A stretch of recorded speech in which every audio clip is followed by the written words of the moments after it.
Well, hello everybody, welcome to Don't Make Us Bored, Corndan and Brosencha's variety show. I'm Brosencha, just chilling here and getting ready for a hot night of hot games. It's gonna be, yeah. You know, we had to delay the end of Spooktober, so Spooktober is now Spookvember. It's fine. I'm okay with that. Honestly, we need scary games all year round. Hello, yeah, I see a lot of people hopping on by. Cosmic, you're on the list. Shentok, you're on the list. Essentia, you're not, but that's okay. I also see Ubi Linkura.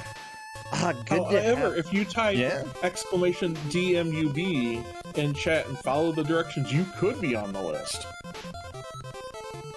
Heck yeah. Eventually. Yeah, and you should consider that. You are more than welcome. We always need more people, okay? Looking at the list, we've got... I got a list to go through still. We still got games, but... Yeah. We want more. Always. Wait, you heard that Tigerian submitted? I don't know. Who's that? You know what? I haven't checked this week because this week's stuff is the stuff from last week.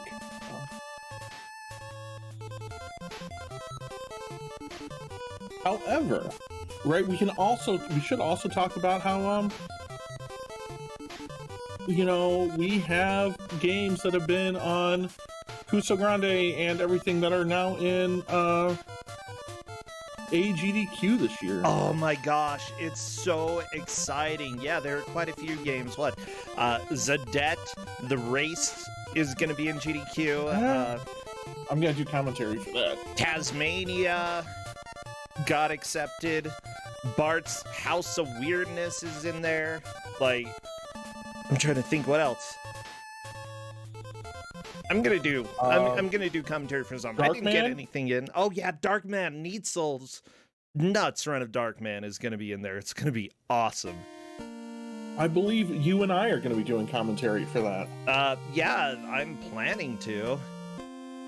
Well, okay, you know what, Superman? I don't want to listen to you because we've got more important things. I wanted to share a video with everybody today just to see how it goes, see if people enjoy the video. Let me switch on over to that. Bam. So I stumbled across this video a little bit earlier and it was hilarious. Perfect video for Halloween. Okay, here we go. Let's see. Puppy!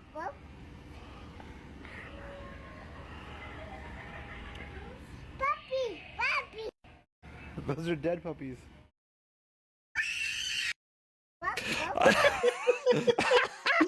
Oh, it's such a good kid.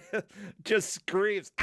Well, you murdered them. Okay, I didn't murder them. A puppy! The puppy! Oh, you gotta traumatize the kids every once in a while. Keep them on their toes,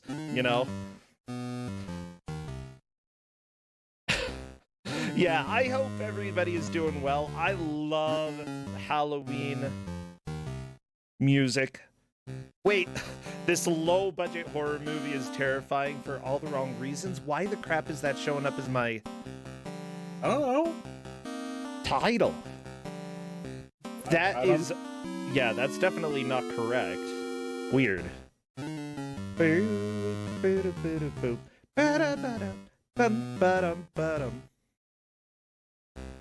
Well, maybe we're being haunted by other videos during this. Cornette, it's scary. Woo! Halloween. Well, it was Halloween. Oh, yeah, okay. I have a lot of Halloween candy to eat. I have none. Because most of the people came by on the 30th, and I don't really want to encourage people too much on Halloween because there's a pandemic still going on. So we didn't get any candy. Things are pretty good around here. So, my dad and I, my parents came out to visit for Halloween. My dad and I sat out on the front porch because it was actually nice out and just handed out candy. Ooh. and it was good. We had a bunch of kids come by. I still got a bunch of leftovers, so Okay. clearly you get the Halloween. We didn't know how it was going to be this year because last year, right, and not a lot of people came around.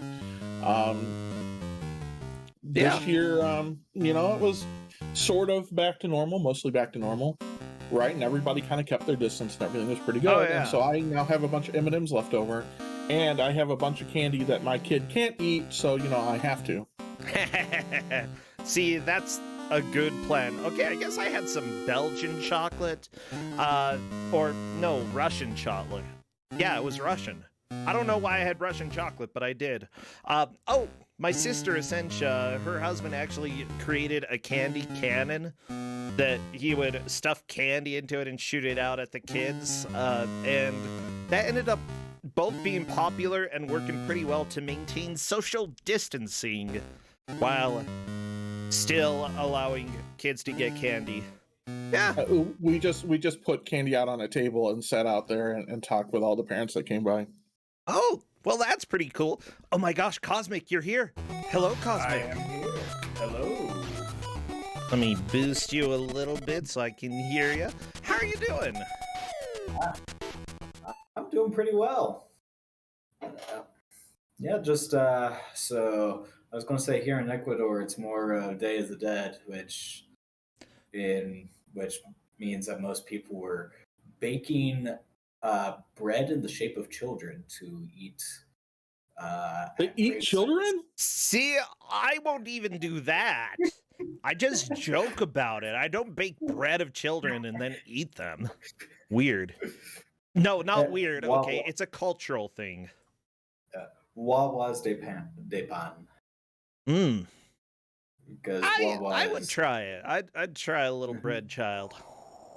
But yeah, all I actually did yesterday was look at a car that turned out to look great in the photos, but I never actually got there to test drive it and quickly found out that it needed brake lines and new steering column, so that didn't go through.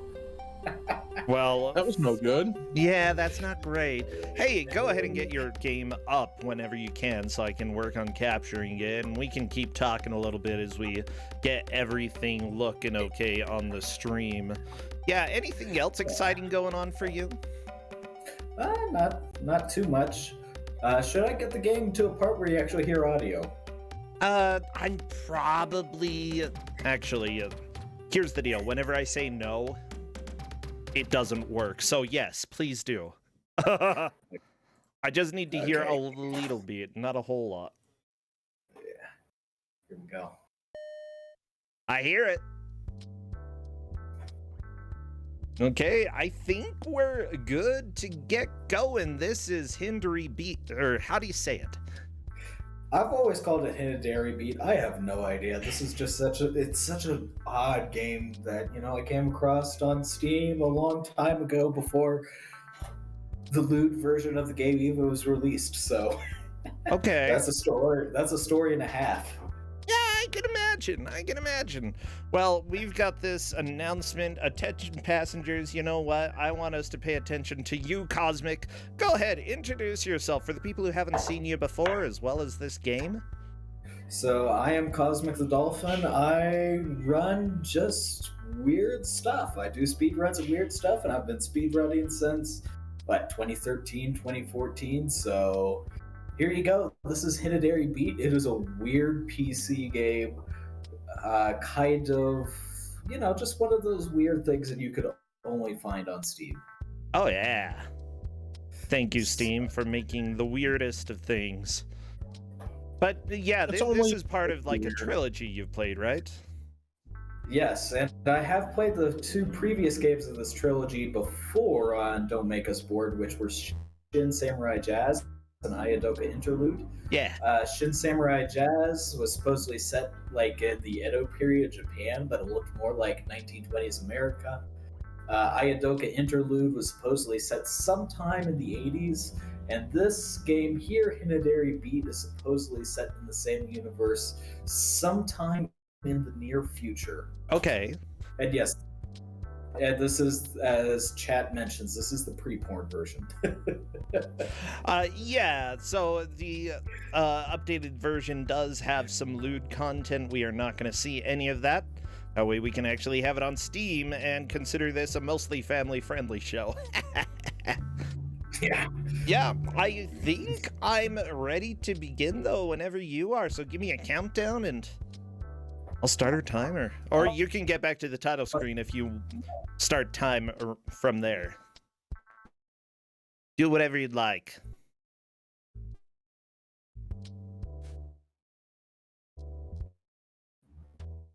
This is probably appropriate here. I probably missed my Three, stop. 2, 1, go. All right. Oh.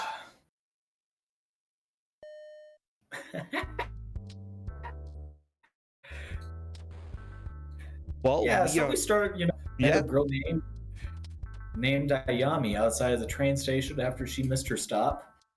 And this girl named June is like, hey, did you know that you could do parkour and climb up walls? And we're like, oh, wow, that's cool. So we're going to do that.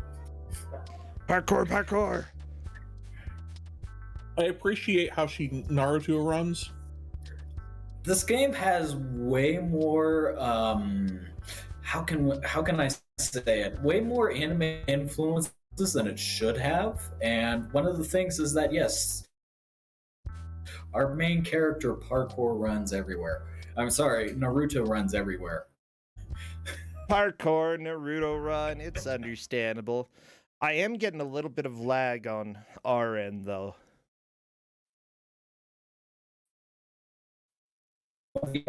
Or maybe a lot of lag. Well, should I change stream quality to Discord or something? Let's go ahead and watch for another minute or two, and then we can go ahead and switch it if it becomes really bad. Okay. Why was there a key in the toilet? That's this game's world. When you swallow a key, you gotta give it time. Corndale. And when you go through a door, it says transition scene. Yep. Yeah. Every single door in this game will have transition scene at the end of it. It's the porn version of this game actually changes up the dialogue with every single door. You can say the adult version. That would probably be a better way to describe it. Let's call it truth in advertising. It's the porn version.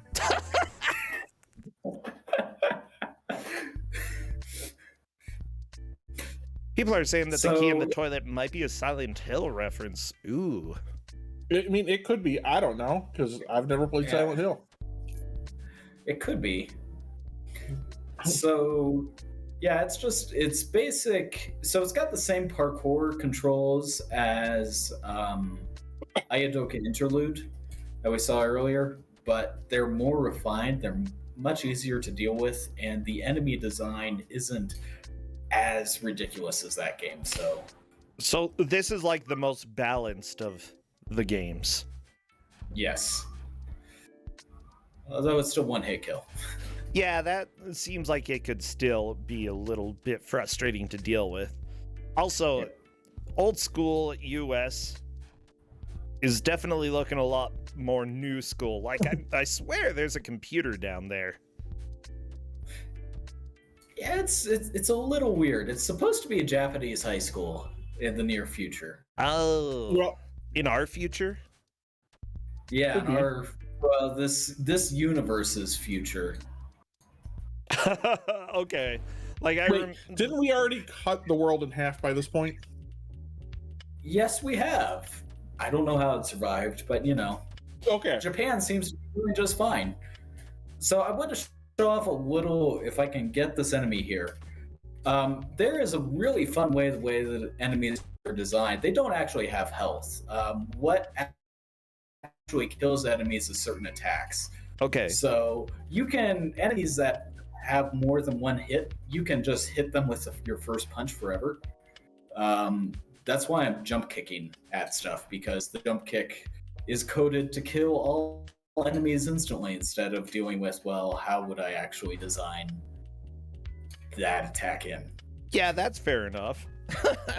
I mean, as long as you give players a way to get through something, I guess I'm okay with that. And Yeah. like Double Dragon 2, the knee attack, absolutely overpowered, demolishes everything. Might as well give you an attack that does the same. Why would you not just use the knee attack in Double Dragon every single time? If you're not very good at pulling off like a frame perfect trick a million times. All you have to do is like mash the two buttons at the same time. It's not that hard. You gotta time it. Okay, you're right. You have to time it to push them both at exactly the same time. Yeah, but you have to time it in a certain, like for a certain place in your kneeling animation, and it has to be almost perfect. You know, it's a very small frame window, and I'm just not quite that perfect. And as soon as you start panicking, you lose the rhythm. Anyways. Sounds like great game design. I mean, for an attack that overpowered, sure, that's fine. You know, it was NES days too. Mm-hmm. So we've got some really smooth jams in this game. Like that is one thing I do appreciate. It's the jazz from the Shin Samurai. It is. Good. I was gonna say, hopefully not from the B movie.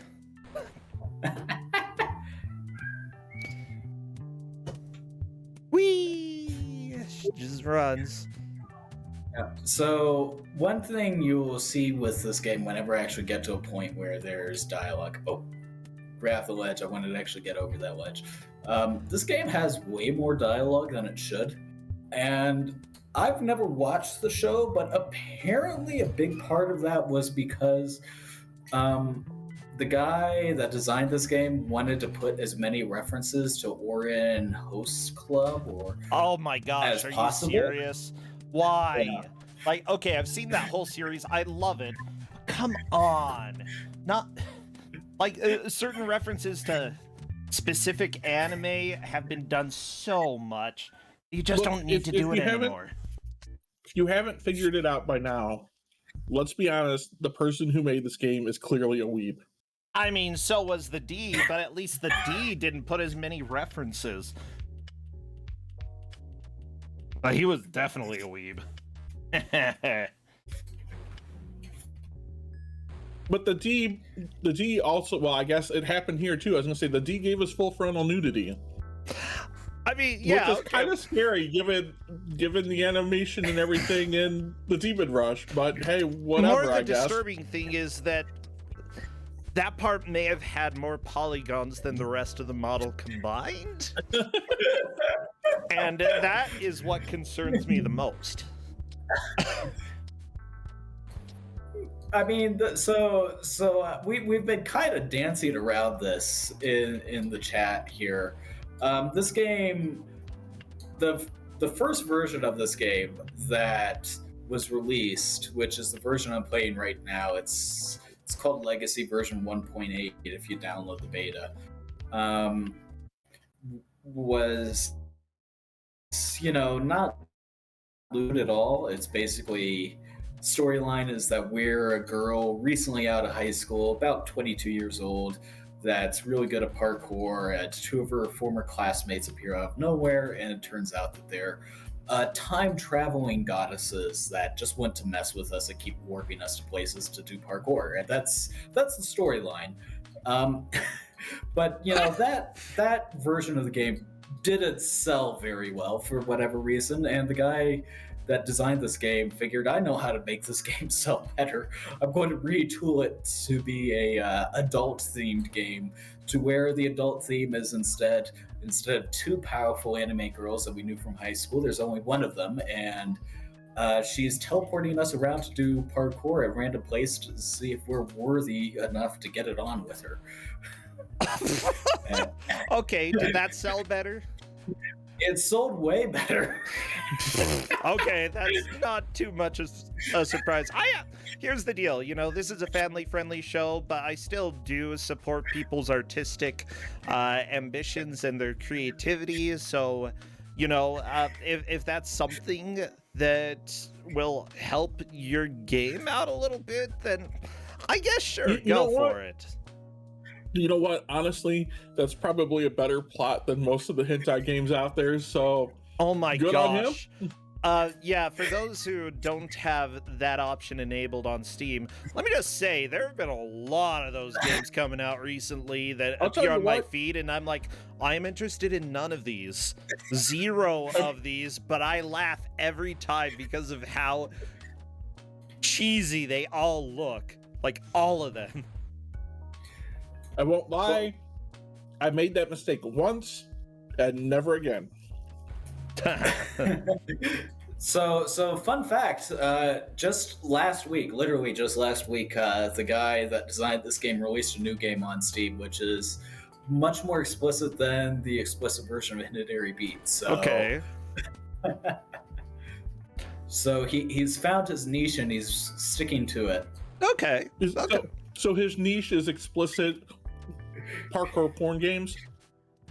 Yeah. Wow. There we go. Yeah.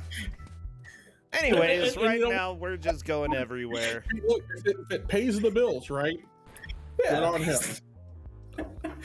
Yeah, I actually, growing up in Utah, all of this was like super taboo, like ultra taboo. Like they had Alcoholics Anonymous except for people who looked at porn and adult content.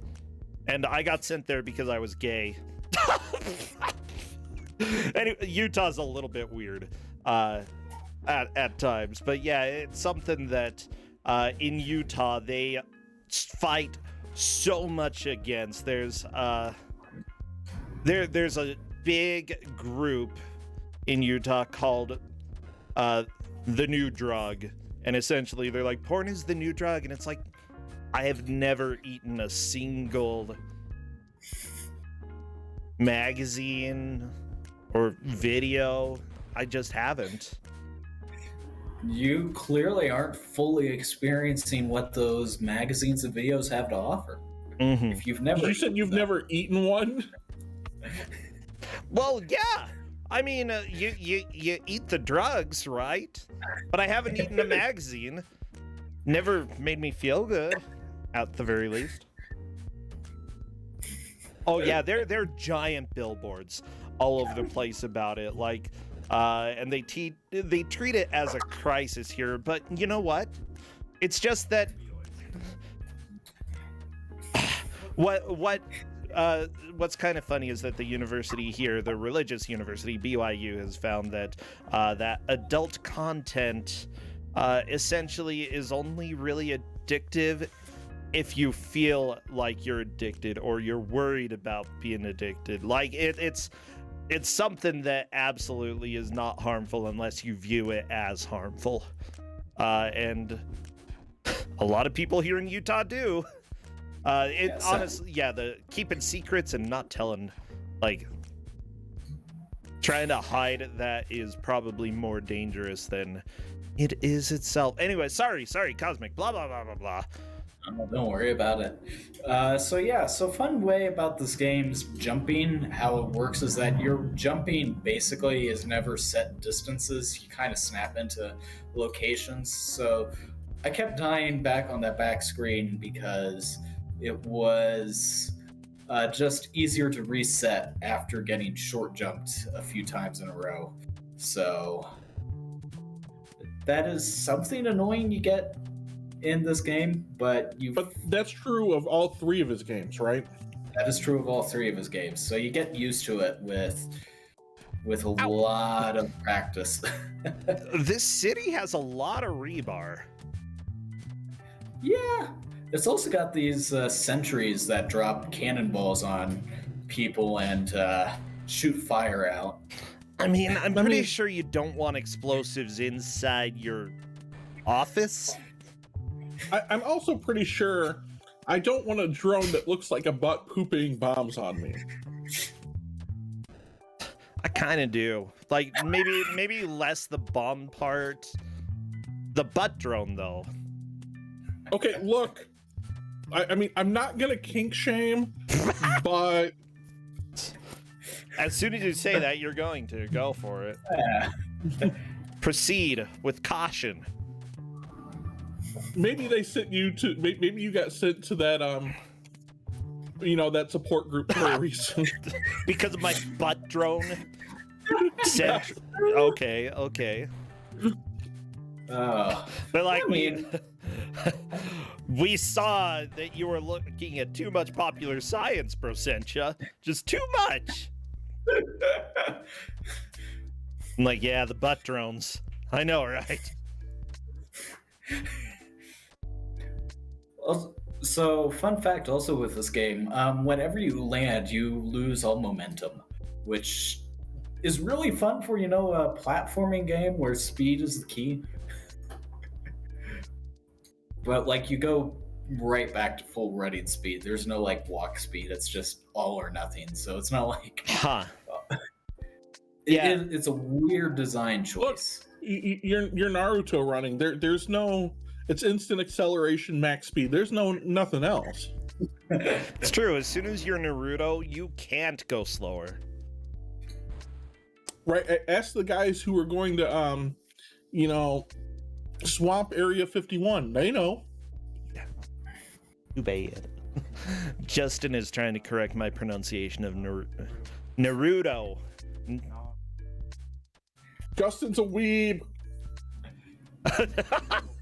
Cordet just called you a weeb. 3 syllables. I know, Naruto. Go. No, that's 2 syllables, Justin.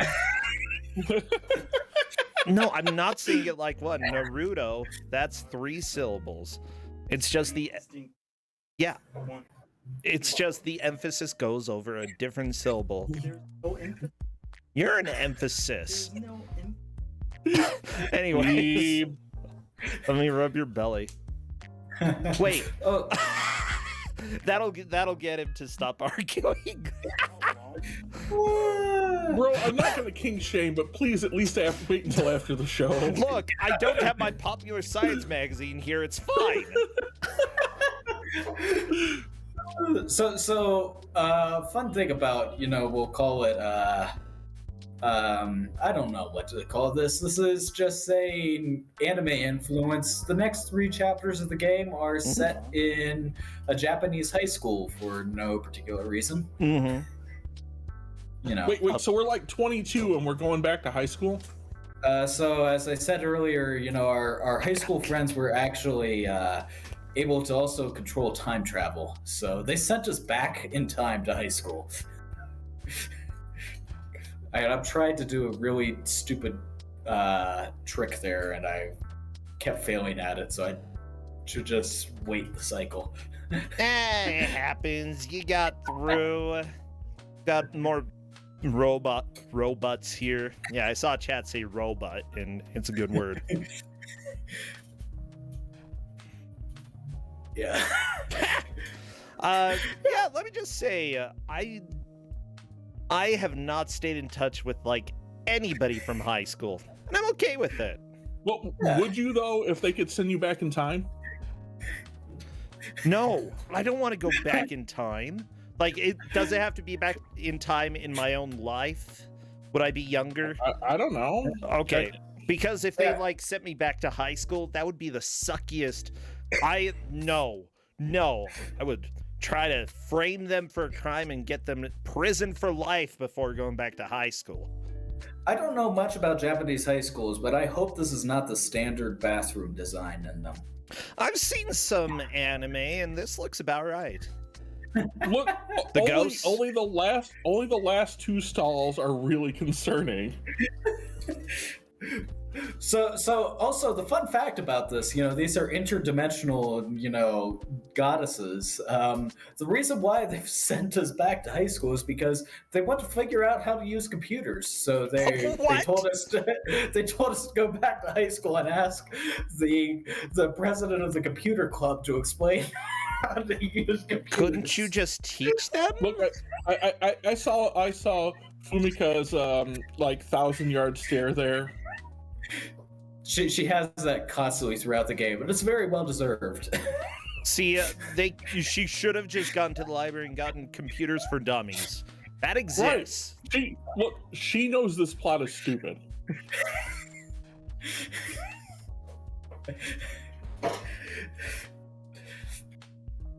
Yep. I don't know what else to say. And not much else to say. I love that you took that long to figure out that was all you could say. And the best part of it is that to impress the computer club, we're doing parkour all over the school campus. Because that's the best way to impress the computer club, to let us join. I mean, it depends on the president of the computer club, but they might be very interested in parkour. Well, at least to deal with the women's bathroom.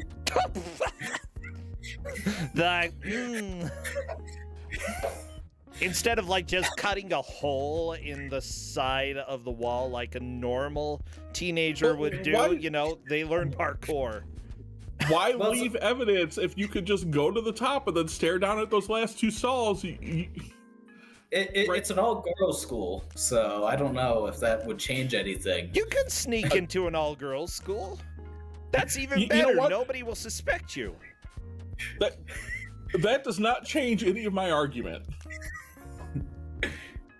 If they can't see you, they won't know you're there. Parkour.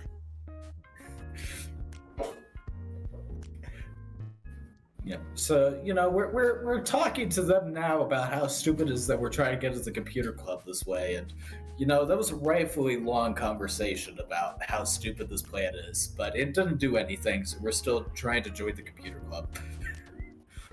By parkouring across the school. Yep. So because these are two interdimensional goddesses, they've already broken the fourth wall, and they know how stupid this is, right? No, the only person that's saying this is really stupid, what your plan is the player character, Fukuma.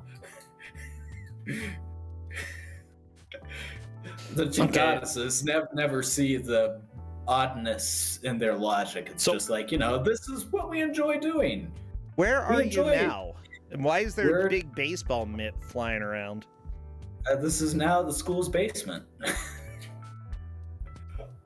I don't know why. I honestly forget why we need to go to the basement to get the key card. Yeah, Okay. but we're in the basement now. And I did not jump. The deaths are actually kind of satisfying. I won't lie, right? This game is more entertaining than the other two because it makes even less sense. Yeah, there's no sense to be made in any of this. The knives in the school basement, you know. It's you know, Knives Out before that was a thing. What? What is that? Is that a thing? What is Knives Out? It's a movie. What's it about? I don't know. Knives? Maybe. Yeah, potentially. Just don't know. I think you're making stuff up. Knives. You'll never Out? know because Is it like a this game game fight? is that far out there. Hold on, I'll look it up. It's a mystery film similar to Clue, according to chat, according to Shentok. Okay. With Daniel Craig and Chris Evans and Jamie Lee Curtis and Don Johnson. A lot of good It's people. got a good cast. Yeah. Yeah.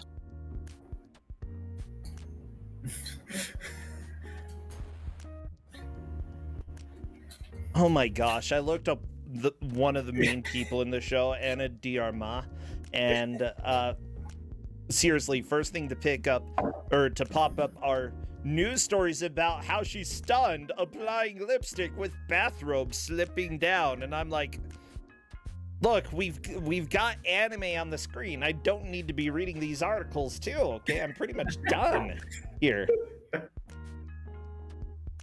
So fun fact about so these guys that are floating around and shooting, they shoot a bullet that goes straight if you get into their line of sight. But the way the game's actually programmed is that if they fire the bullet, you die. So you can very easily get them to trigger and be nowhere in the visible zone of the bullet, and you just die.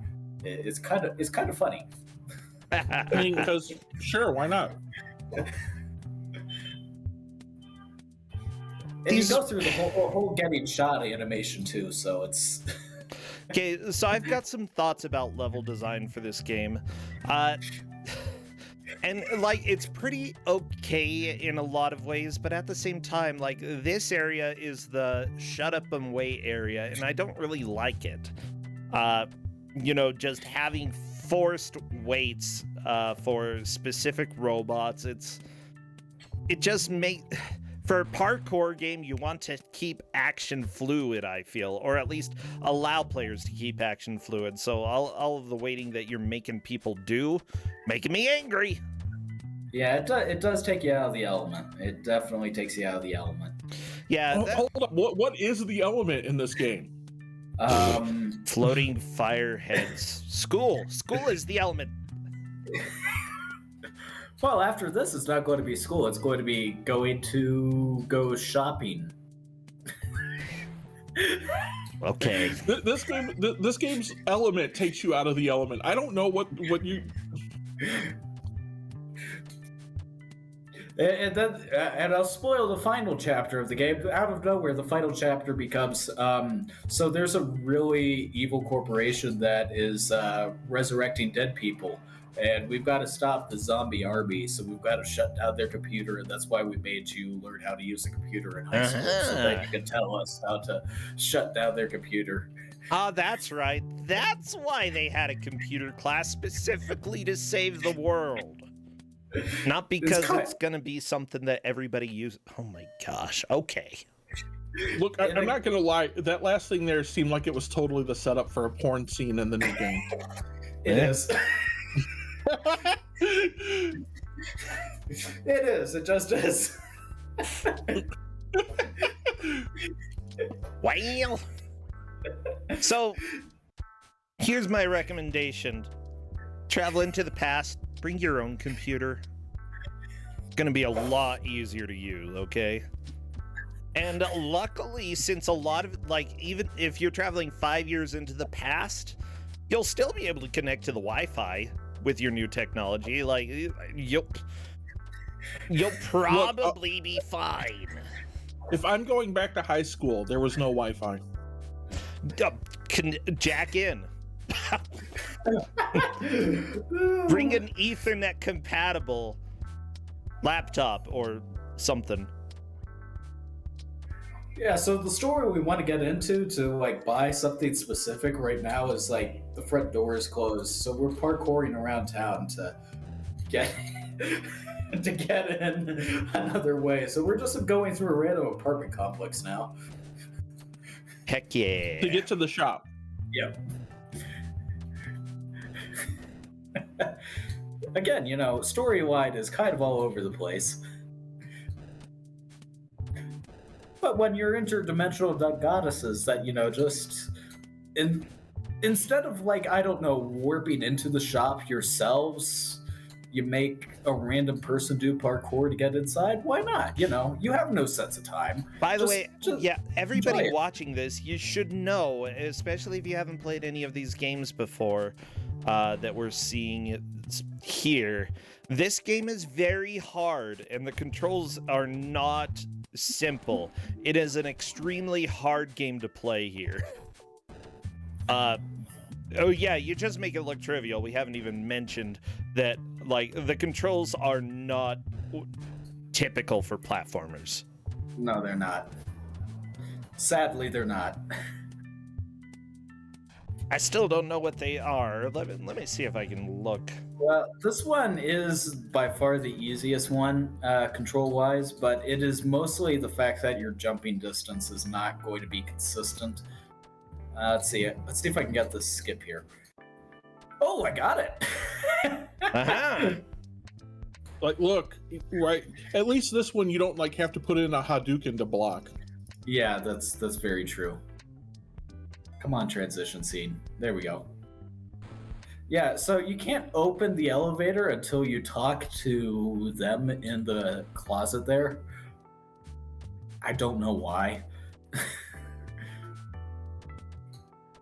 But here we go. Now we've got the shop unlocked, and we're like, hey, actually, since we're at the hotel front also, can we use the elevator? She's like, no, the elevator's closed. And they're like, oh, cool. So we've got to do more parkour again? Yes. That's so good. To tell the truth, at least, like, No. I'm pretty sure there are plenty of apartment complexes out there that are deadlier than this. Like, at least, okay, I haven't seen any, like, electrical outlets that look like they're going to electrocute anybody yet. You know, there are the flamethrowers, but that's There's it. only flamethrowers and cannons. Well, and rebar, Right? It's I amazing guess. that this place hasn't, like, yeah, and spiked rebar that, like, you fall on like, any attempt here, right? Not to mention samurais just, like, throwing, stuff around. Like, this is unsafe. Oh, jumped too quickly. I'm looking at reviews of the game on Steam, which a lot of them, like one of them is like, yeah, I don't know what I played. Yeah. And most of them, because like before the port version of the game existed, the adult version, there were only 4 reviews. Mm-hmm. So there's like, I don't know how many reviews now. So if that gives you an idea of how much better the game sold by adding in random loot bits. I mean, it's up to 21 reviews on Steam, so I don't know, grew by 5 times? Yeah. So yeah, all we did was we went up to the top floor and turned on the elevator and came back down to the bottom and rode the elevator back up again.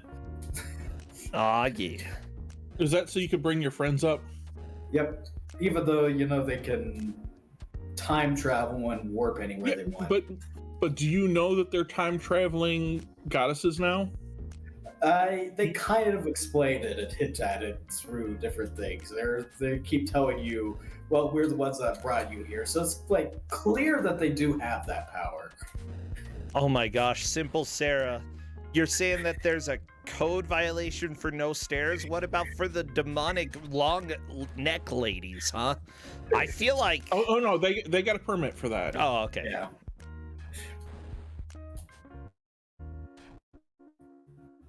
And you can, and half of these spikes you can just turn off with a switch. So, Well, Which who means they left the paid spikes for on? it.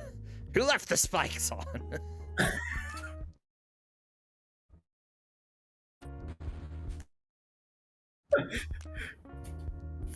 Okay, it looks I like... think it's just it was a game that I think you've mentioned.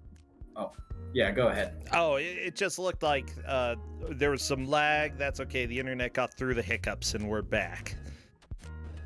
Oh, okay. Yeah, I was going to say, I think you mentioned this last time, Bruce, said that I played one of these games.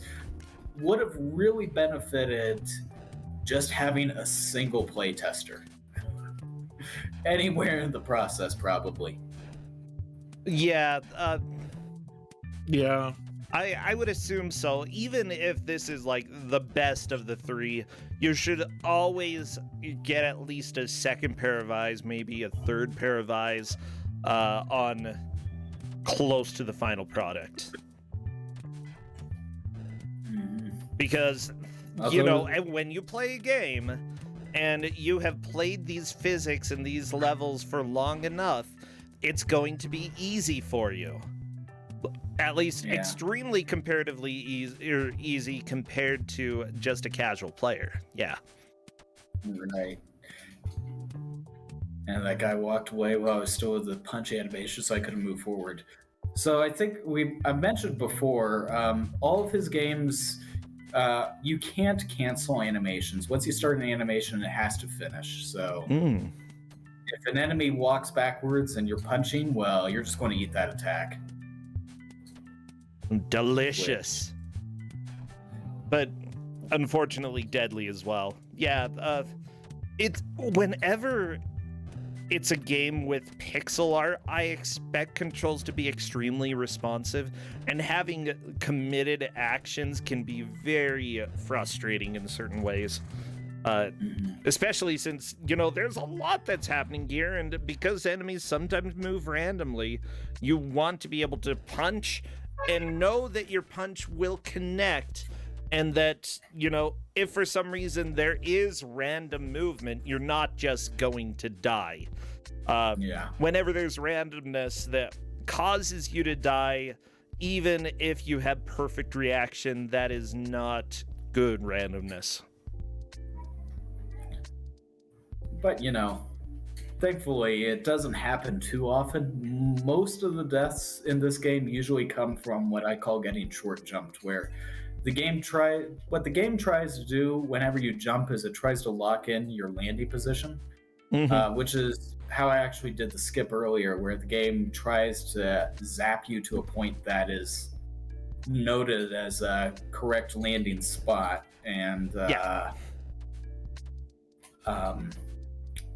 sometimes you jump and the game zaps you to a point that seems to be much closer than your jump's arc should have been.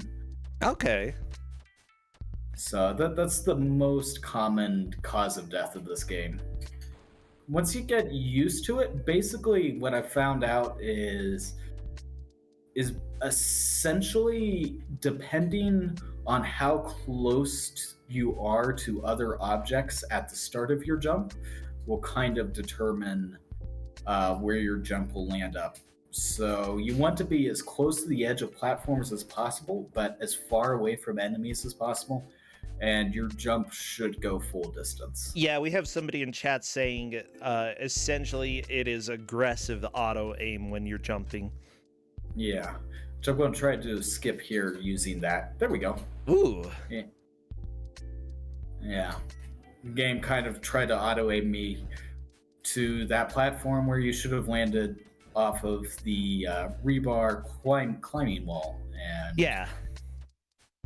So it does have occasional uses for minor skips, but it's most of the time a giant headache. I can see that. Whew. Okay. You know what? At least the apartment complex doesn't seem as deadly as the school. You know, the school has other issues. Bullies. Yeah. Got to make sure that they get. The school has a peeping Tom problem. I mean, okay, yeah, it's got that too. So here we are. This is chapter 10, and this is now nearing the end of the game where we leave the apartment complex. We're like, you know what? We didn't actually want to go to the shop anyway. And this is where, out of nowhere, they say, you know what? We should destroy the evil corporation that wants to destroy the world and take down their computer. And we're like, okay, how do we do that?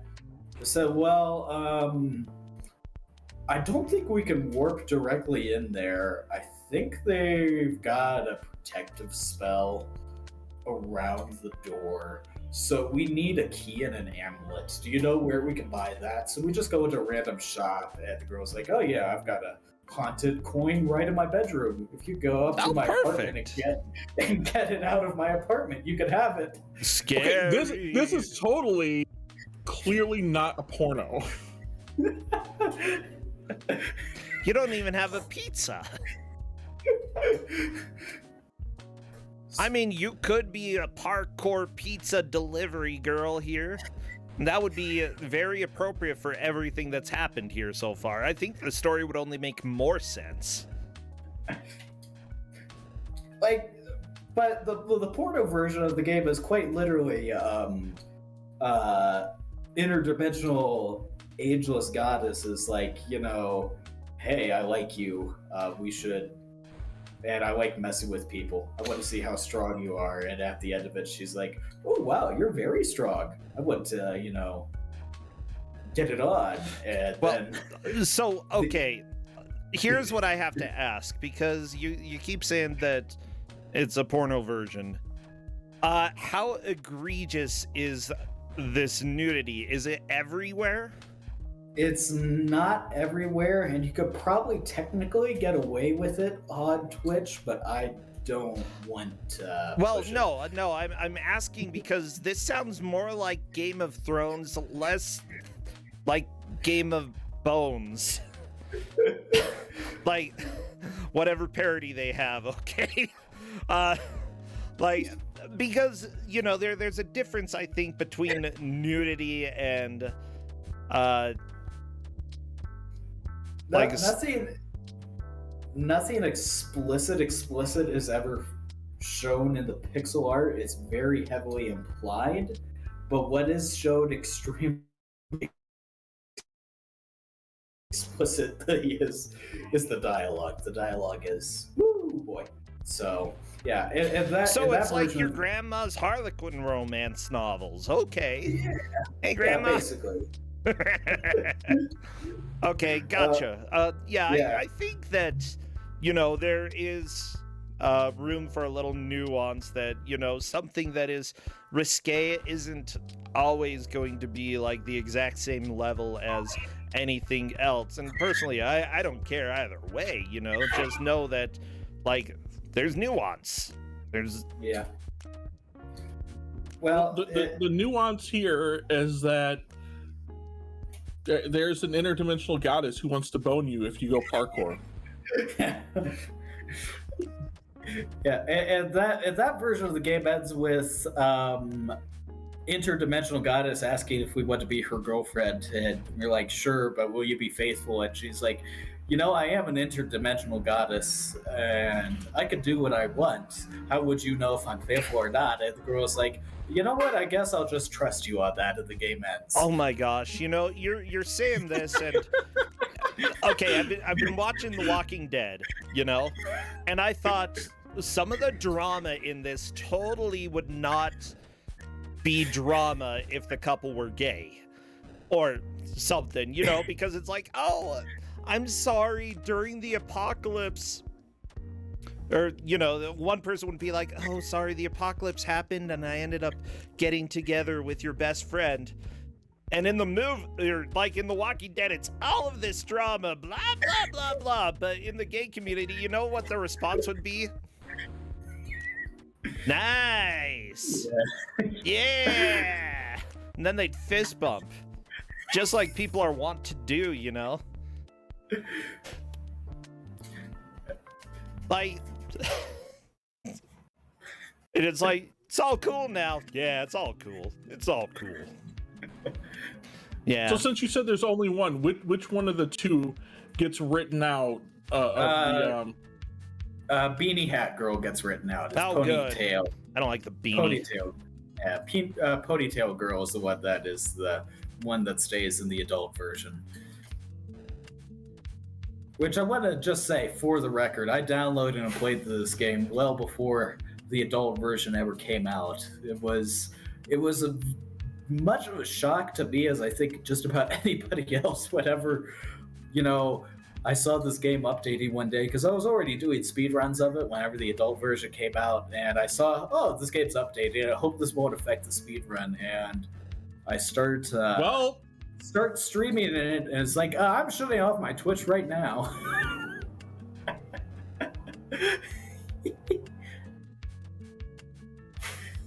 Yeah, don't judge me. It does not. So the old version of the game here seems to have less dialogue, so it seems to be faster. Nothing was changed level-wise. All of the levels are exactly the same. The color palettes were greatly improved, I believe. The color palettes are much more vibrant. And instead of saying transition scene every time, I completely botched that. That was good. So now I need to wade through this whole cycle again. Instead of saying transition seed, it comes up with little quips every single time. It's like, it says, oh, I will now really need to wade through this cycle. I don't know why I did that. I did not jump. I hit the duck button, and by the time the duck animation ended, I did not have any time to jump anymore. Yay, fixed animations. Oh, the rebar! This room usually doesn't take that long. It's got some nice weighted animations here.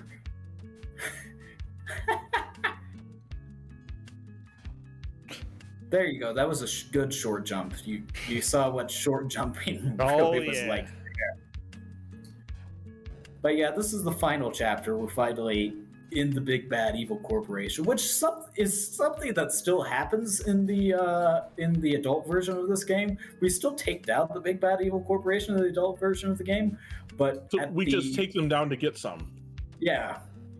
You know what? I still approve of that. Yeah. It's just at the end of it, it's like, we saved the world. What are we going to do? Oh, okay. Hey, fine by me. Look, you. To be fair, James if I saved Bond the world, was able to celebrate after every.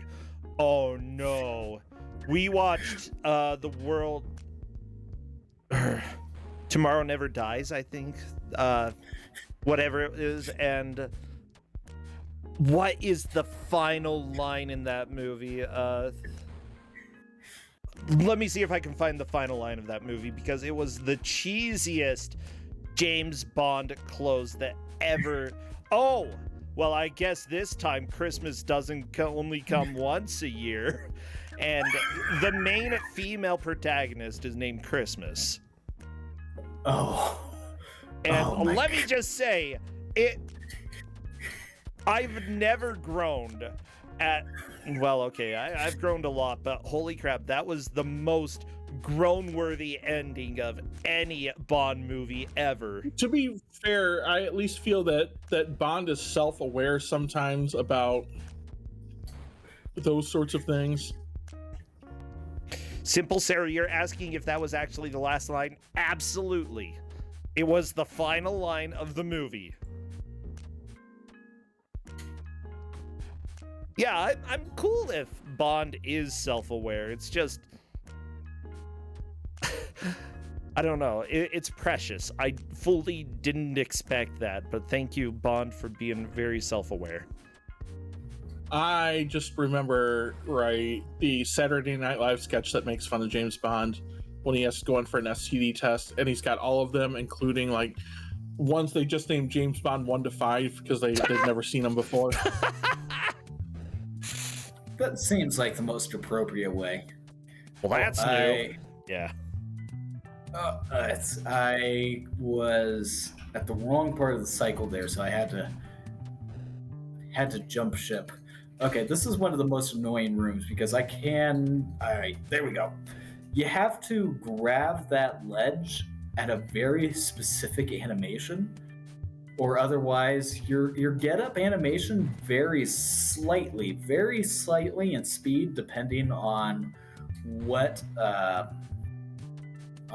height you grab the wall, and that room that I was worried about, the gun guy will shoot you if you have the slow get up animation. So you not only have to jump, you have to jump and grab to climb up at the exact right height. It's a little annoying. Yeah, I mean, again, it's things that, it would be very difficult to know unless you have played this game before, but it's extremely tricky. I love the chickens, though. They're the best. Yeah, they're pretty nice. And you rarely have to kill them. Thankfully. They usually stay up really high, so it's like, they're not impeding my speed in any way if they're floating above me. So, yeah, who cares about them? Mm. They're just there to look good, like every chicken should.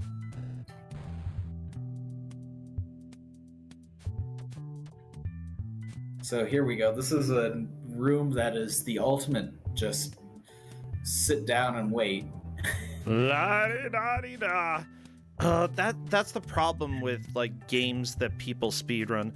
Most of the time, you know, they'll get to the point where they're like, I'm bored, hurry up, and then they'll die. So this is the final part of the game. If you want to read the final dialogue here. I'll be Ayumi. You can be the other character, Corndad. You stopped me from taking control of those supernatural beings. I stopped a corporation from doing something messed up. What else do you want to do now? May I suggest going home?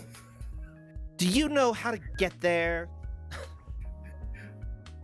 Simply cannot answer right now. He's just joking. We'll take care of it. You don't want to play with us anymore, Mika-chan?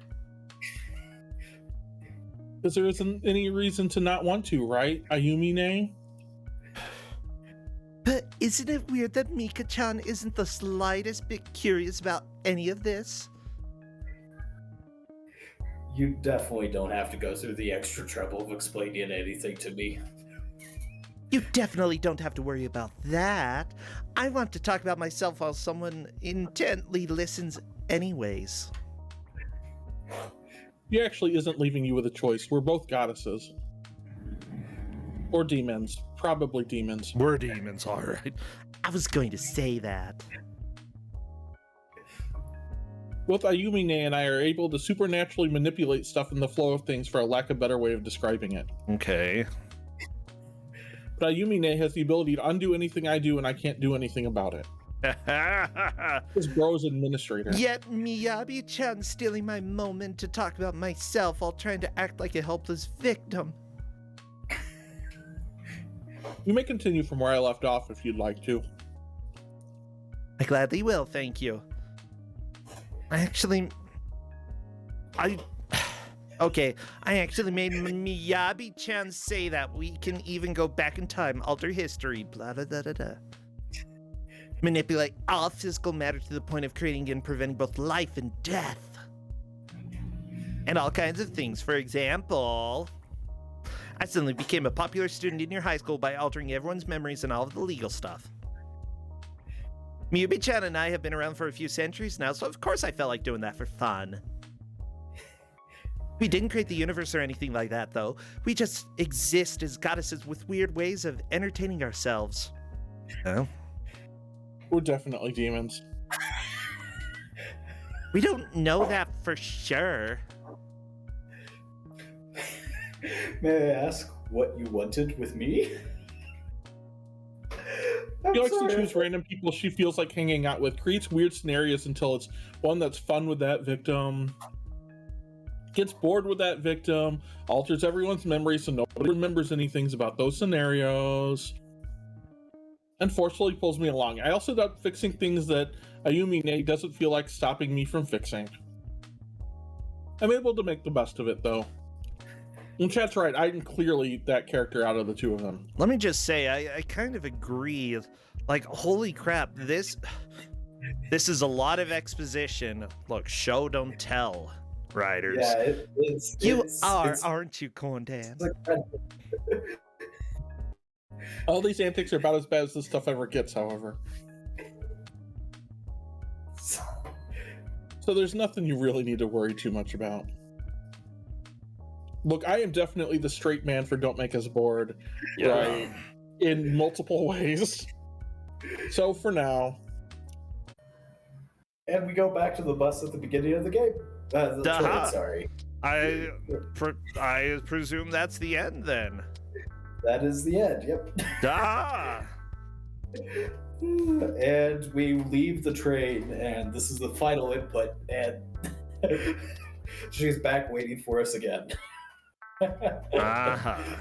Blah, blah, blah, blah. Which, honestly, the story could be interesting, like, if we were reading everything down, but, yeah, there's a lot of exposition that we didn't know about. Yeah. Well, I think that was a lot of fun. honestly, the gameplay, like, it looks really smooth when it's played well. And yeah, you play it well. It's great. It's been a lot of practice, I always forget just how much of an exposition dump that final screen is until I actually showed off a marathon, because I absolutely adore the line, "We're probably demons." We're probably demons, yeah. I'll demonize your face. Man. Okay, well, Cosmic, anything that you want to plug before you take off for the night? So I have 2 marathons I'm in this Saturday. Ooh. I will be doing for fast pace for Headspace. I'll be doing Puyo Puyo Su remix rally mode of that, and for what's the name of it? Horrible Games, which is a marathon of horrible horror games. I will be doing the gritty reboot of Space Invaders that nobody asked for in 2003. That is called Space Raiders. Oh my gosh, okay, Space Raiders. Yeah, a lot going on for you. That'll be really exciting. So everybody go. If you'd like Cosmic, you can share the links later so people can go see the marathons. Thank you so much for joining us. Thank you. I was going to say later in the week, next Wednesday, not tomorrow, but the Wednesday after that, I've also got running Hope and Healing 2 on RPG Limit Break, so I'm busy. Good. Sounds like it. Good. Well, we'll let you go. Take care, Cosmic. See you next time. See ya. Bye. Oh, that was scary. Blah! Well, I'm going to go ahead and run a quick ad, and we will be back with Shentok doing Sukeban Deka 2. See you all in about 1 minute. It's probably going to be one that won't interrupt anybody's watching, though. Yeah, let's go talk to Shentok, Corndan. Howdy. Hello. Hey, how you doing today, Shentok? Doing pretty fantastic. Good. Let me boost you there. So I see that, right, because I know nothing about this game. I see that we're going to be continuing the current tradition here tonight of probable high school girls beating up people. Yes. The scariest genre. Although this one's pretty weird. I have to ask, what resolution is this game? 4x3. But 4x3, but it's I have it cropped, the top and bottom cropped off because it's unused space. Gotcha. Does it go all the way to the right then? Yeah. Okay, just not all the way to the left. Gotcha. Yeah. That'll Yeah. work for me. Ow! Yeah. Ooh! Ow! Yeah. The flashing. Okay, everybody, just be aware that Shentok is giving us a game that will hurt your eyes and will possibly have some strong effects if you are sensitive to flashing lights. We definitely want to put a warning up on Twitch for that, okay? Flashing warning, everybody. Yeah, fortunately it's only the title screen and one other screen. It hurts so much. It is Ow. really bad, trust That me. is so aggressive. It is awful. It's the power of the mid-80s for you. Well, everybody, I'm going to be switching over there, so if you are sensitive to flashing light, you will If your want to bouncer move off, away. I can get out of the title screen loop. Oh, no, Cosmic has to see it. Yeah. So everyone has to see it then. No, look away. Avert your eyes if you are sensitive to the flashing lights, because you will see it right about now. Shentok, how are you doing? I'm doing pretty fantastic. Oh. Here, I'll go ahead and make that change for you, Faizu. Okay. Oh yeah, that's right. You gotta re-authenticate Nightbot. Well, Cadus somehow manages to change it, and I don't know I think how. Cadus does it through the dashboard. Yeah, Cadus has editor privileges. Oh. Well, that's Isaac probably does too. But you should just, Link reauthenticate with Nightbot. All right. Okay, I'll go ahead and put that on my list of things that I should do before my next stream. Okay, everybody, avert your eyes again because we have... Ow! It's so strong. It is so strong. So we have a Sukeban Kingdom game, Shentok. There's a Sukeban Deka 2, Shoujo Tekkamen Densetsu, which I guess translates to Delinquent Girl Detective 2, The Legend of the Girl in the Iron Mask. Basically, in the 80s in Japan, there was this huge fascination with delinquent high school culture. Here, let's get out of there. Let's get to this stream right here. Go ahead. Explain what you need to. Give me a countdown when you're ready, and we can start your time. Alrighty, and then this was a famous series, the Sukeban Deka series. Basically, the premise is that a high school girl gets kidnapped by the government and gets turned into a military weapon, and who's like really good with a metal yo-yo. That's her weapon. And we're playing as the second Saki Asamiya, which is the code name for this soldier. So that's why it's called Sukeban Deka 2, not because it's the second game, but because it's the second series. And I don't think there was a first game. Anyways. Okay. Be aware, everybody, there may be one screen in the game that will have a lot of flashing, so... yeah, I'll try to remember to mention it, but no promises, because this game is really fast. This was like $50 new back in 1985, and it's like a 30-minute game at your slowest. It is a very short game. It's basically a hybrid of adventure and beat 'em up. Mostly adventure in like the worst ways possible. Okay, cool. So it's the opposite side of River City Ransom. Yeah. Also an adventure game, but it was mostly beat the crap out of people. Yeah. I like it.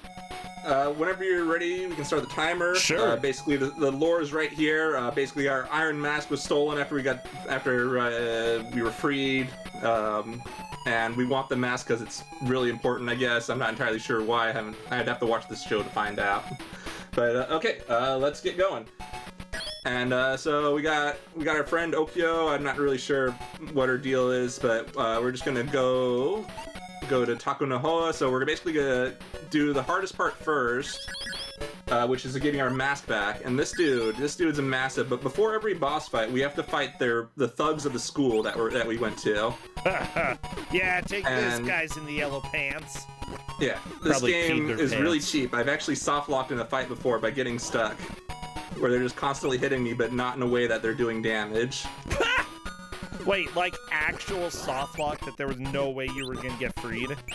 Yeah, I was locked in position from hitting me back and forth in such a specific way where they weren't doing damage, but they were constantly knocking me around and I couldn't move. I've only ever happened once. That's hilarious. So we can attack in 6 directions. We can attack left, right, and then diagonals in those directions, but not up or down specifically. Okay. Yeah. And now we got this guy here. He's the hardest boss in the game. Basically, you can only attack his head, and he's the only boss with a gimmick like this. And the easiest way to deal with him is just bring him to the top of the screen, and then he doesn't do any of his other attacks. He just dashes at you. Why? And we can hit his head. I have no idea. This game has some really wonky AI. Wait, and this is the hardest boss? It's the hardest boss if you don't know the cheese. Oh, okay. It's because you're not given any direction on how to actually hurt him. You just have to know the TV series. And after the boss, we get a key, which we need to take to Classroom 3. And then we have to expose the secret spot, which is this. There's no indication of it's there. We have to use the key now and get the mask back. Then go back to now we can go to the next high school, Hakucho. And then we go to we're the just gym. going high school to high school and beating people up. Yeah, pretty much. Basically, we want to find out who took our mask and why, and it turns into this whole conspiracy. Because the mask is really, really good. Well, why don't we just wear it then? Because I forgot to equip it. Okay, I was just making sure there wasn't like some reason, well, you can have the mask, but you can only put it on. It's like why does Voltron just not become Voltron like at the start of the episode, right? And the answer is because the episode would only be like 3 minutes long. Yeah, pretty much. But basically, the mask gives you temporary invincibility for the boss fight, and only for the boss fight. Ronald Can you McDonald. only use it once? No, you can use it as often as you want, but This it only is like- works at the start of the fight, and then it's basically temporary invincibility. This is absolutely Samurai McDonald. Yeah, Like- exactly. You're not the first person to suggest that. Well, I mean, we've already been to Donald Land. Oh my gosh, yeah, I like Donald Land. There we go. So basically, I'm doing diagonals to prevent him from doing his jump attack, because for whatever reason he doesn't do that if you hit him diagonally. Like, the enemies in this game do not know how to deal with diagonals most of the time. There Well, we go. good. Japanese Ronald McDonald's gone now. Let's see. Thank Okay, goodness. now we want to go to classroom 2. We want to hit over, no. I don't like this hit mechanic. I mean, hit down I here. think it's the Goonies that uses that as well, like the Goonies adventure game. Yeah, it's really stupid. Like, sometimes, there we go. Sometimes it's really precise. So now we're getting half of a map, and it's basically to where we have to go eventually. Now we're going to another high school, and go to campus, and now we're fighting a biker gang. After we deal with the school thugs. And the biker gang is a very annoying fight, because they're also like very picky in how you can hit them, and they basically just keep coming at you until the health bar depletes, and it's just basically just a constant spawning of them. There we go. Nope. We can also do like a weird jump thing, but it does like nothing. I couldn't figure out how you actually hit somebody with it. Like, you can no, can't do it. Whatever, I'm not gonna worry about it. In this fight, I'm not gonna worry about using the Iron Mask because it's pretty hard to die here. See, now these bike guys just keep on coming, and they do damage, just not much. There we go. There we go. Nice.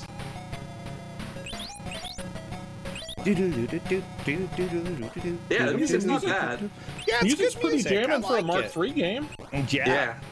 And there's only 2 songs in the game. Or maybe The 3. other No, song there's in this one. Yeah, the other song in this one. Basically, that's all there is. No. Ah.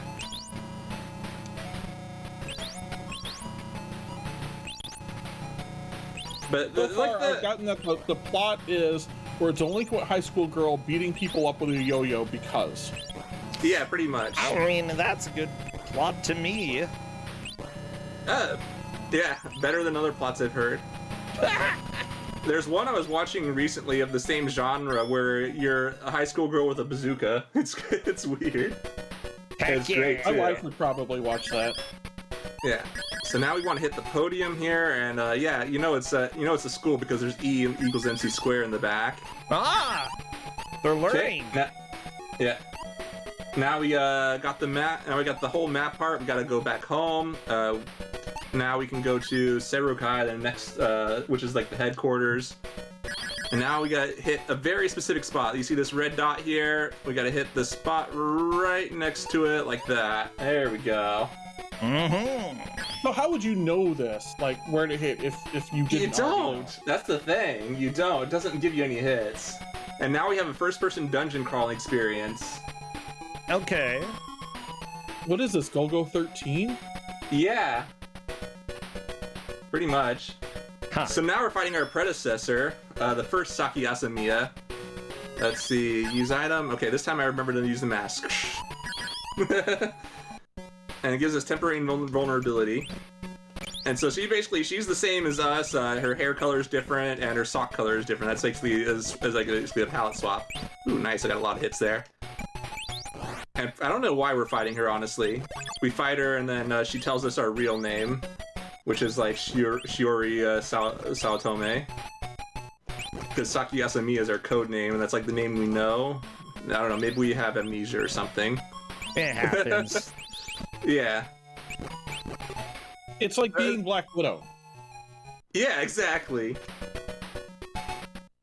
Okay, and then for some reason we need to put this painting back up. Then we need to examine the fireplace, and then hit it for stairs. Then we got this guy here. Gotta use the... So we now have Black Widow and Budget Sabretooth. Yeah. We gotta hit him, and then use the yo-yo. Yeah, we gotta hit him for some reason, and then we get a key from him. How good? So, did this game actually come out outside of you, or outside of Japan? No, I'm playing on a fan translation. Aha! Okay, then we got this guy. We gotta speak our name twice for some reason. Or no, we can speak our name, then converse with him twice. He'll tell us where to go next. And then we can move to the next set of high schools. Now we're at Tenshi High School. And then now we gotta solve a puzzle, which they do give you hints for, but we just know what to do. So we gotta hit the left tree, hit the right tree, and they glow. And then we gotta go to classroom 3, and then we gotta hit this button. And then we gotta go back to the backyard. And then we gotta examine this monument for some reason, and then we gotta hit it. And then we get a mirror. Aha! And then we go to classroom 2, then we gotta talk to this guy. Oh. We gotta converse with him 3 times. I don't know why, because he does the same thing all 3 times, but if you don't, you can't go to the next high school. This is dumb. Holy crap. Okay, no, it still didn't let me. Okay. No. So What? sometimes, for whatever reason, I have to... Sometimes it just does not work. There we go, Ryozan High School. What the freaking Oh my goodness. crap? This is dumb. Yeah. Yeah, sometimes it's just really finicky like that. Okay, use our mask. And now we're fighting this guy who's the son of the bad guy of the game. I don't remember his name. It's not important, though. He's the son of the bad guy, but you're not supposed to know that unless you watch the TV show, apparently. Because the game doesn't tell you. This game is basically full of nods to fans of the TV show, and also a lot of nods to a lot of fans of Sega. Because there's like a lot of Sega Easter eggs you can find in here by clicking on random stuff, like Alex Kidd. Ooh. Yeah. And there's even like other items you can find, like what are those things called? Bromides of like the actors and actresses from the show. There we go. So I don't know why they let this guy have like a samurai sword on school grounds, but they do. Like no one's gonna be suspicious about a yo-yo, but a samurai sword, yeah. Maybe. I maybe mean, they this is thought how it the was- students. It's how the student council does enforcement. It's fine. What about the fencing club? Okay. Now we have to hit a very specific. We have to hit this spot right here, and it says nothing happens, but we have to hit it anyways, and it causes this switch to appear.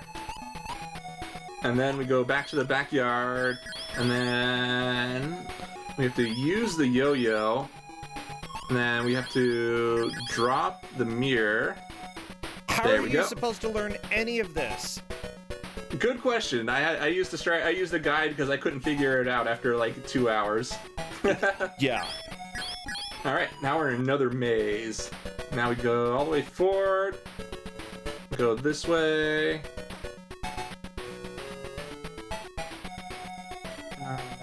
Second intersection. Here we go. Okay, now we have a hidden wall here that we have to hit our yo-yo with. Okay, and there is another flashing segment coming up soon, but not yet. Okay, just so everybody knows. Also, I'm Okay. going to go ahead and say people say hidden wall, but the wall was very apparent. It was right there. Okay, now we have a music puzzle that there actually is a hit for earlier in the game if you realize that it's there and you have to find the item that tells you. And now we have a sliding tile puzzle. Oh, yeah! I'd be able to kick butt in this. Oh, I hate sliding tile puzzles. I'm terrible with them. Oh, really? Oh, But no. look at this one's really easy. So now good. we're going to be having a flashing sections coming soon because I'm going to go for the best ending. We're going to drop this iron mask. We take that, Ooh. and then we move out of here. Okay, no more of that. That was pretty. Yeah. Like, Now less we can go to intense here. than... Oh my gosh. Yeah, go ahead. Okay, so now we're going for the best ending of the game, where we get the golden Iron Mask. Because basically, we fight this guy, and there's an extra phase if we had the golden Iron Mask. The golden this Iron guy, Mask? I'm so angry. That's so dumb. And apparently, he's planning to take over Japan with the golden Iron Mask. I'm not sure how, but yeah. And this fight's kind of annoying, but he's not terribly difficult.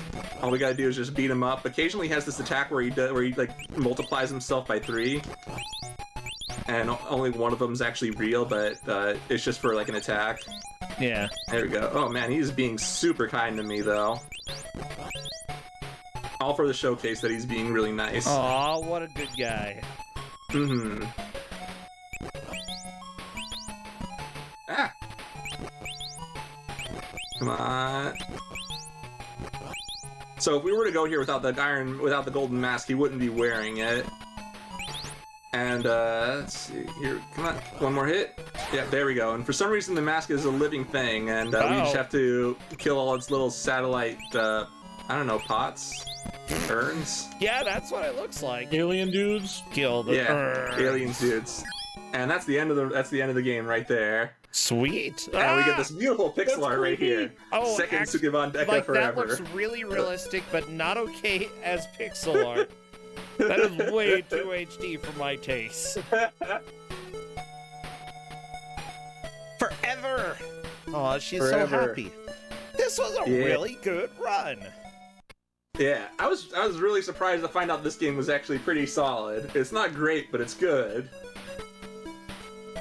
Especially like since there wasn't really that many good Mark III games. Yeah, I don't even know what the Mark III was. It's the Japanese Master System.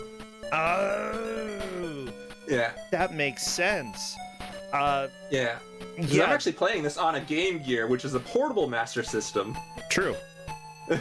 Yeah, I would say that the Master System does not have very many decent games, in my opinion. There are It has very, more very than you few. think, but you have to really look for it. Yeah. Oh yeah, But then 3 it songs in also this has- game, and they're all credited right here. Aw. But then it also has Sonic 2. Aw, Sonic 2's not that bad. If you play it on the Game Gear, it's miserable, but on the Master System, you can actually It's see where actually you're pretty going. fun. Yeah, it's playable on the Master System. Yeah. Honestly, this was a lot of fun to watch. Is that pretty much it for this then? Yeah, that's the end of the game. It just it'll go back to the title screen where all the flashing is. Here, let me turn off my system before that. Watch before out, that happens. everybody! Stopped it. I stopped it. Oh, well, perfect. Perfect. Oh my god, it was so hard turning off my Game Gear in time. Too bad. It's... Oh, wait, shoot. This music is probably copyright. I don't want to listen to it. Skip! Skip! Turrican, you suck. You suck just because Aw. the people who, like, own the music for it. Turrican is actually awesome. Okay, anyways, blah, blah, blah, blah, blah, and the music is actually awesome. Blah, blah, blah, blah, blah. I think, Shentok, this was a lot of fun. I'm so glad we got to see that. I'm glad I finally got to share it after last week not being so nice to you. I'm sorry, my stomach. My stomach would Hey, be no, dumb. that's what I'm saying. Well, And this week almost didn't work out either. I know, family, man. I know. family. Yeah, but luckily the cards were dealt correctly or good enough. And yeah, we have the Yeah. show. So thank you so much, Shentok. We'll see you next time. Yeah, y'all have a wonderful night, and I look forward to the rest of the games here. There's some good stuff, especially Strange Telephone. You're gonna enjoy that. Oh, I don't even know what that is. You're All gonna right. enjoy it. That's what it is. Sweet. Take care, I Shentok. do know what it is. You're gonna enjoy it. Yeah, take care. Bye. Well, Corndan, we're getting to some more scary stuff. We've got Dracula, and honestly, I am completely fine keeping horror going on for quite a while after Halloween, you know? Halloween's better than Thanksgiving anyway, right? I like Thanksgiving. Okay, I like Thanksgiving as well, and I love turkey. Let's go to the blue room. All right, and I think we just got to get PeaceEgg to come over here. There you are. Hello. Hello, Brosentia. How's it going? Oh, going great. I'm so glad you're here. And I'm really excited that you've been getting involved in the community a little bit more. I enjoyed the one time that I played Phasmophobia with you, and I need to play it again because Yeah, I've heard absolutely. that the updates are super cool. The updates have made it even more scary. It's just absolutely terrifying now. Like, I don't even know what to say about it. It's just everything you thought you knew about that game. Now it's just, yeah, no, it's wrong, and you're dead. Uh-oh. It's great. It's wonderful. That's the great part about it. Yeah, that sounds pretty great. Is there any audio for this game? There should be, but it's currently silent. Let me turn on some so you can hear it, because it's going to be kind of loud. Yeah, I'll want to... Ah! I like Actually, it. it's not so bad there. Let me pop on another. Not so bad, yeah. Let's see. That's about as loud as it gets. I just get scared so easily. Yep. So spooky. Yeah. Well, we have the count here on your screen, everybody. We are going to be going to Transylvania, I presume. I don't know where this is supposed to be, but actually, on that note, I thought I'd provide you a little bit of extra documentation you can look at while we're playing this. Sure. Because I dug up the instruction manual for this game. Is it Ooh. okay if I just drop that in the general Absolutely. board chat? Yeah, go ahead and share that. Just because I think the text there might entertain you a bit, Brosentia, when I was reading up on it to refresh my memory on how this game actually Oh my plays. gosh, the picture is fantastic. Let me see if The I can box share. art. Oh my gosh, I need to share this picture with everybody as well. There is a pretty good. lot of instructions for an Intellivision game. So every Intellivision game kind of has these instructions like this, and some of them even go so far to just tell you, even though you've probably had the console for a while, here's what it looks like, here's what a controller looks like, here's what the cartridges look like. And they just put these in every game's instruction manual for the most part. Yeah, everybody, look at this Dracula here. He's so good. Blah. Blah, blah.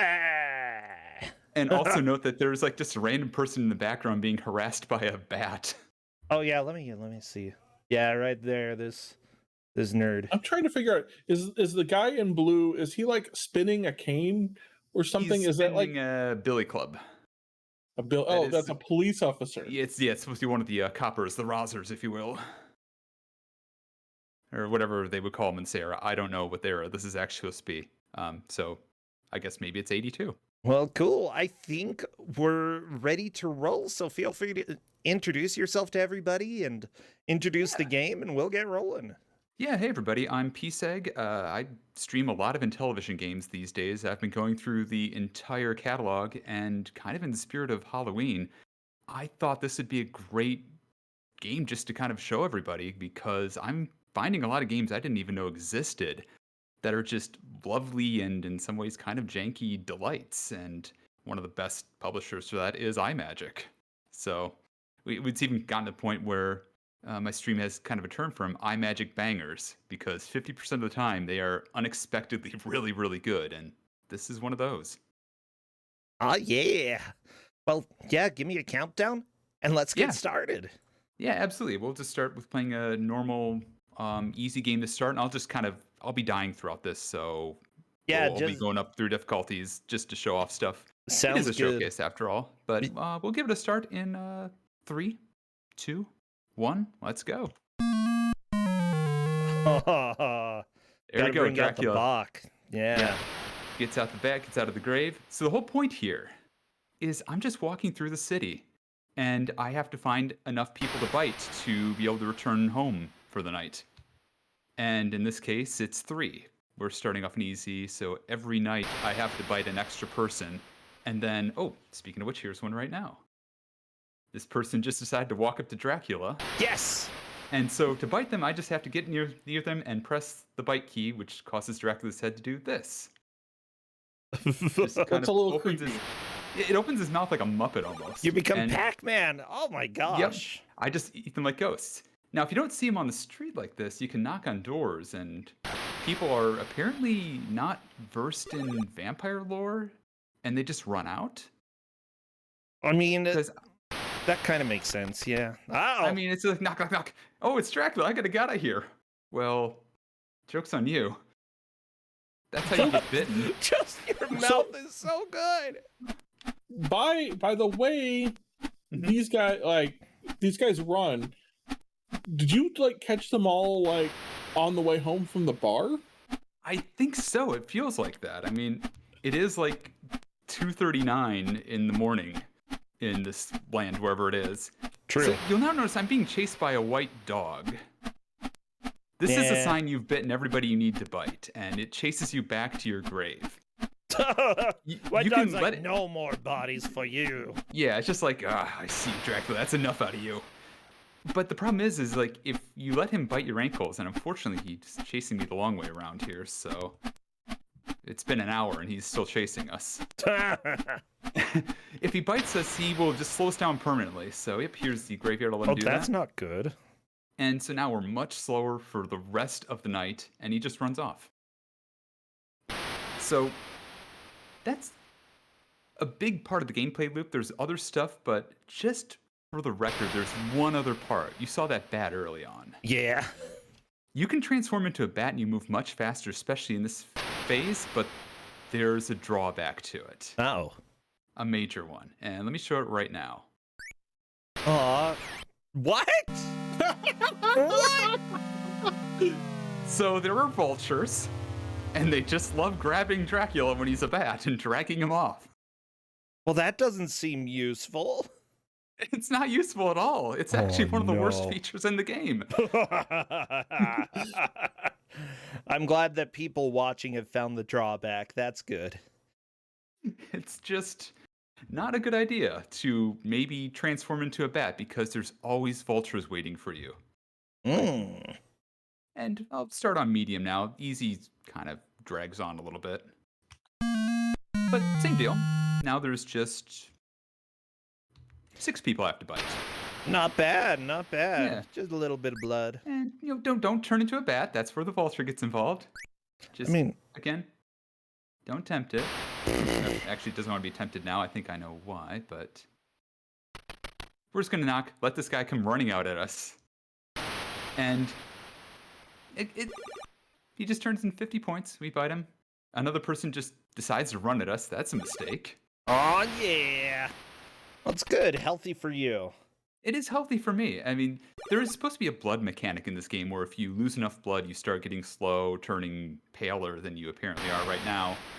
But you get to bite so many people so quickly, it's not really an issue at any point. However, you'd note, I knocked on that door, nobody answered. If they see you in a house, and you can tell if there's somebody in there because there's eyes in the window above peeking out.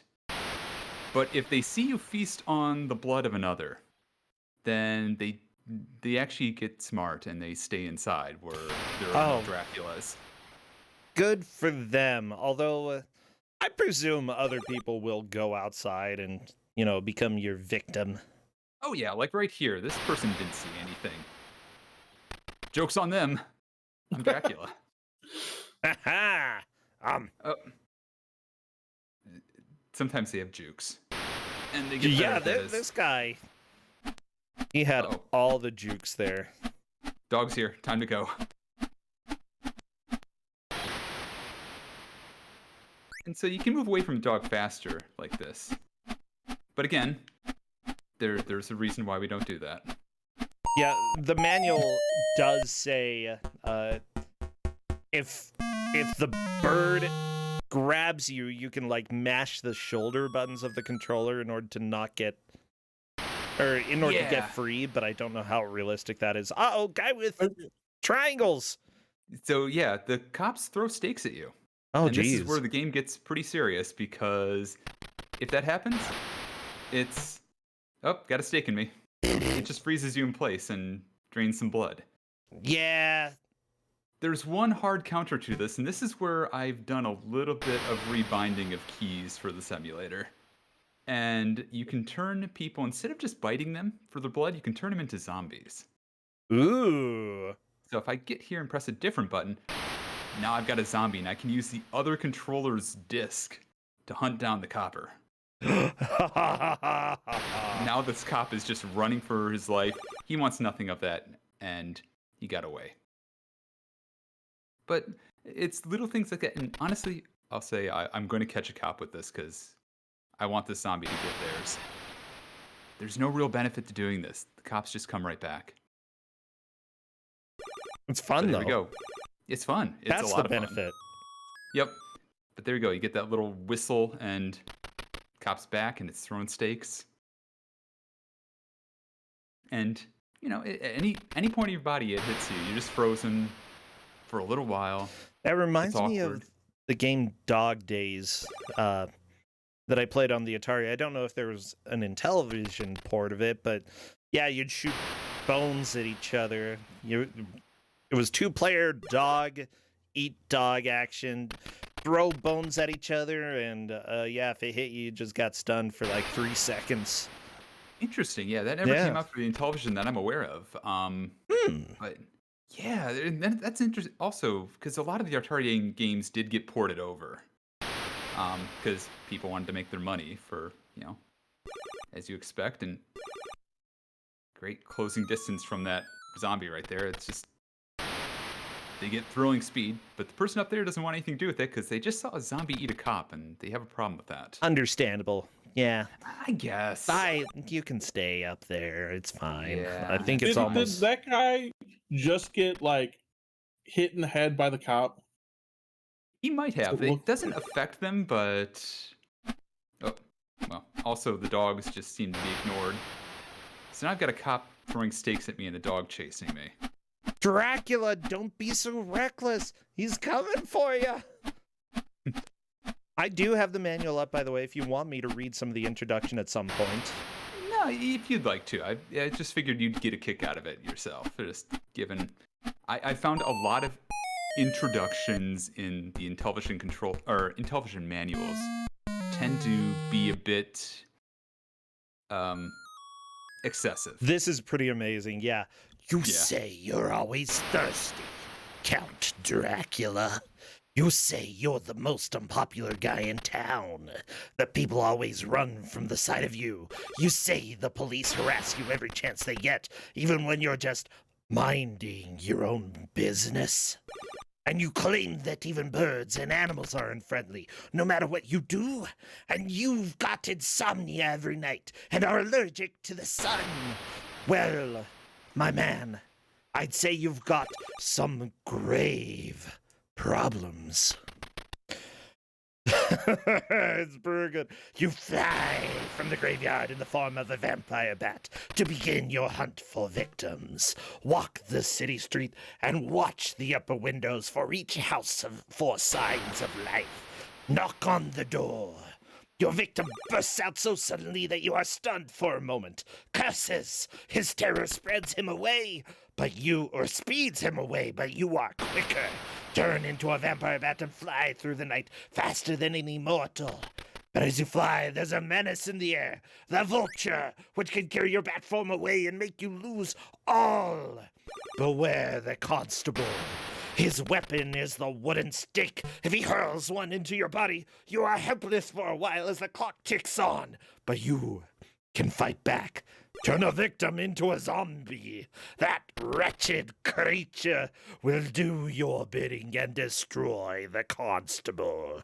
Above all, race the dreaded sunrise. You must return to your grave before then. You hear the savage panting of a white wolf, which tries to slow your frantic passage. Fly again if you must. Return to your coffin, so you can live for another night. Hurry! Hurry! Be quick, or be dead, for the morning comes. And it's exactly what we're doing right now. We're hurrying because that dog is like right behind us. Oh, I hear him. Oh no, he's right in front of us. We have been juked. by the puppy. Oh, geez. Scary. This actually can be really bad because if they bite our ankles like that, then we've got a cop on our tail just throwing stakes mercilessly. Yeah. And it turns into Dracula's most dreaded form, Serpentine. Ow. Yeah, right in the crotch. Right in the crotch. Thankfully, that's where you get wood, I guess. Oh. Well played. But it gets ridiculous at some point. Like, now I've got to find 9 victims to bite, and at some point you have to wonder, when do these people start catching on? There's only so many houses That around guy's here. in red pajamas. Those haven't been popular since the 1800s, Wait. man. Is that red pajamas? Or underwear, Or whatever. is that a prison uniform? What's Wow. the difference? It just boggles my mind that it's like, yeah, I can't tell, and I'm just gonna say prisoner probably. Like, it's just Right, because that makes sense, right? You go to the nobody wants to see that there's a prison in town, no, of right? course Not in my backyard. Of course not. So let's just find the prisoners. Oh, it's okay. If they decide to move in here at their temporary housing, Dracula will deal with them.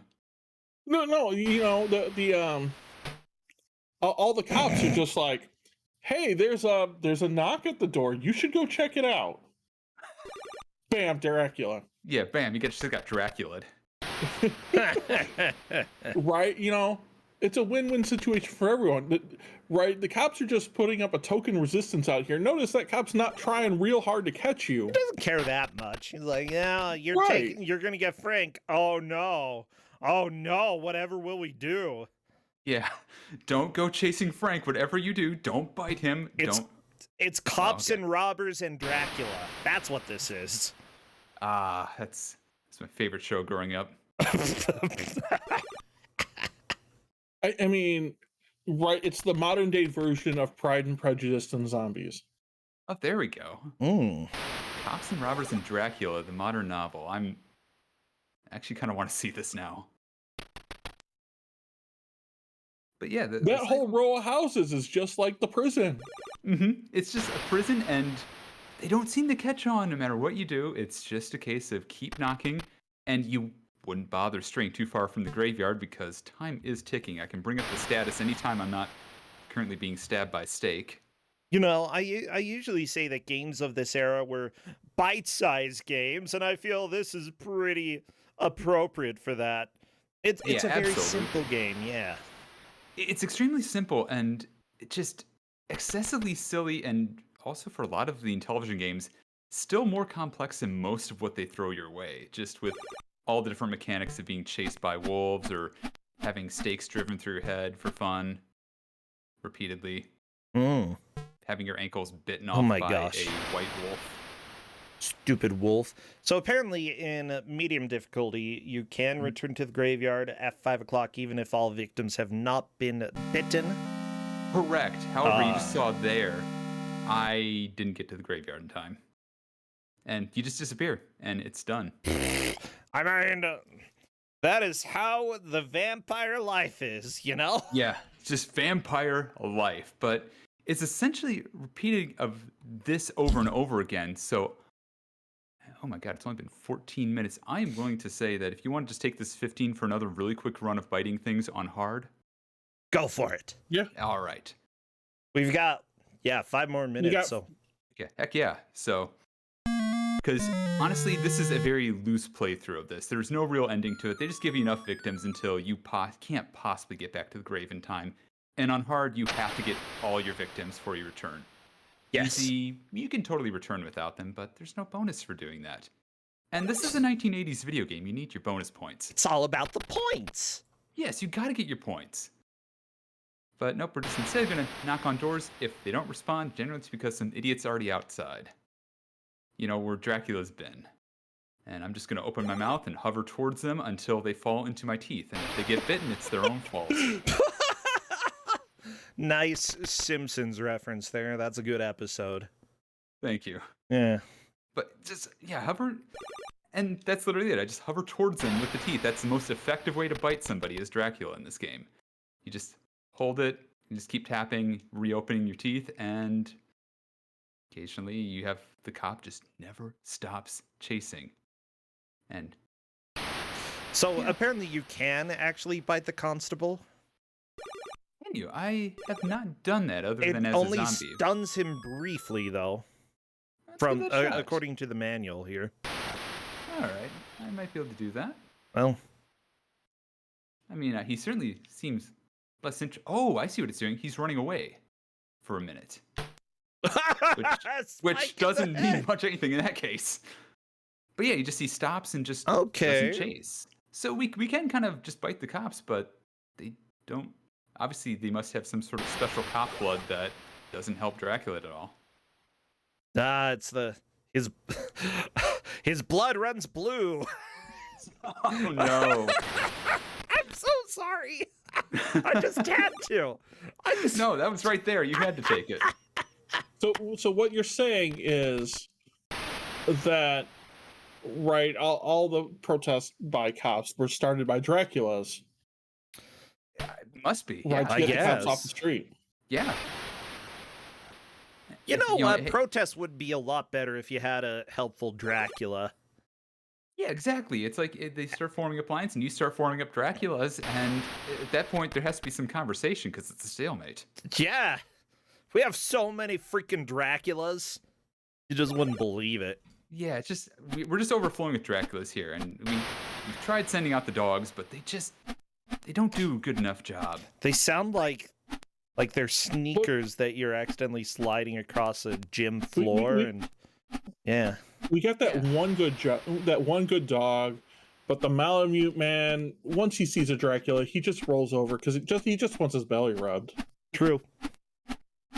So to your comment earlier, Brusnetra, you can totally transform out of Dracula when you're being carried away, and Oh no! it works just fine. But as the officers can see, the sun's rising behind me, and I am about to die 45 minutes from death, which is like That's a long 10 time. seconds. Oh no, that's not a long time. Not a long time at all. I see one grave. Just go in someone's house without being invited. Oh, you can't. I'm just gonna ride the vulture home. Well, we have gone to the afterlife. We have gone to the afterlife, and that is a run through of all the difficulties. Not exactly a high scoring game on my part, but I think that's fine. I think you have seen the world of Dracula.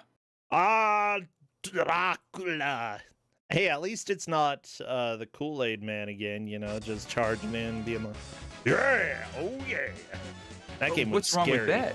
It's very scary, but he's saving those houses from ghosts by eating them. I mean, And he's also making sure there's good hydration. look, I had a Pac-Man to deal with that. I don't need a Kool-Aid man. Fair enough. Oh, yeah, but PeaceEgg, is there anything that you'd like to plug? Let people know about coming up for you? Nothing really coming up, but I do stream every Wednesday in television games, in television telemission, I call it. And I put that on my channel, twitch.tv/PeaceEgg, and I'm going to be going back to more games like this, trying to find some weird games, and who knows, maybe I'll stop by and show off a few of them as I start finding more and more oddities in the Intellivision catalog. Aw, yeah. Oh my gosh, there's so many old games that have basically been forgotten. And I'm so glad that we can see them from time to time. I am a huge fan of games from this era, so thank you, PeaceEgg. Oh, of course. Yeah, we'll see you next time. Thanks. Take care. You too. Bye. Hi. Well, Corndan, I am doing a little bit of setup, but we could probably go over to the Red Room and... Red Room. Red room, ready? Yeah. We've been painting it, yeah. Yeah, let's It's only hop about over 2/3 of the way done. there. Yeah. Well, Peachychan is our next player tonight, and she will be playing a game called... What, Strange Telephone? Yeah. What does that mean? What happened to the It's telephone? like telephone. Like, ring telephone? Like, what kind of telephone are we dealing with here? Like banana phone. Oh, okay. the best phone. I like Banana Phone. You know what? Oh no, Banana Phone was in my dream last night. I'm not even kidding you, Corndan. There was totally a Raffi video playing like at the bar in my dream. It was totally Banana Phone at the bar in my dream, and it was pretty good. It was good stuff. What's this about Banana Phone? we're trying to explain what strange telephone is. What is it, like telephone? I'm like, yeah, it's like, the banana phone. But Banana Phone by Raffi was in my dream last night. It was pretty cool. Yeah. I don't know, that's an earworm I'm not sure I want to get stuck in my head. Well, I won't sing it. It'll never leave. There's a possibility it was, there was also the Baby Beluga song that was at the bar. I'm not sure. I'm actually not sure if I've heard that one. Baby Beluga, Baby Beluga. It was on the same album. I've actually never heard the whole. No, actually, never mind. I shouldn't go listen to the whole album. It'll just get stuck in my head forever. You're fine. Yeah, You're fine. let's just talk about telephones. Yeah, There's cellular, modular, interactive, modular. Oh no, my gosh.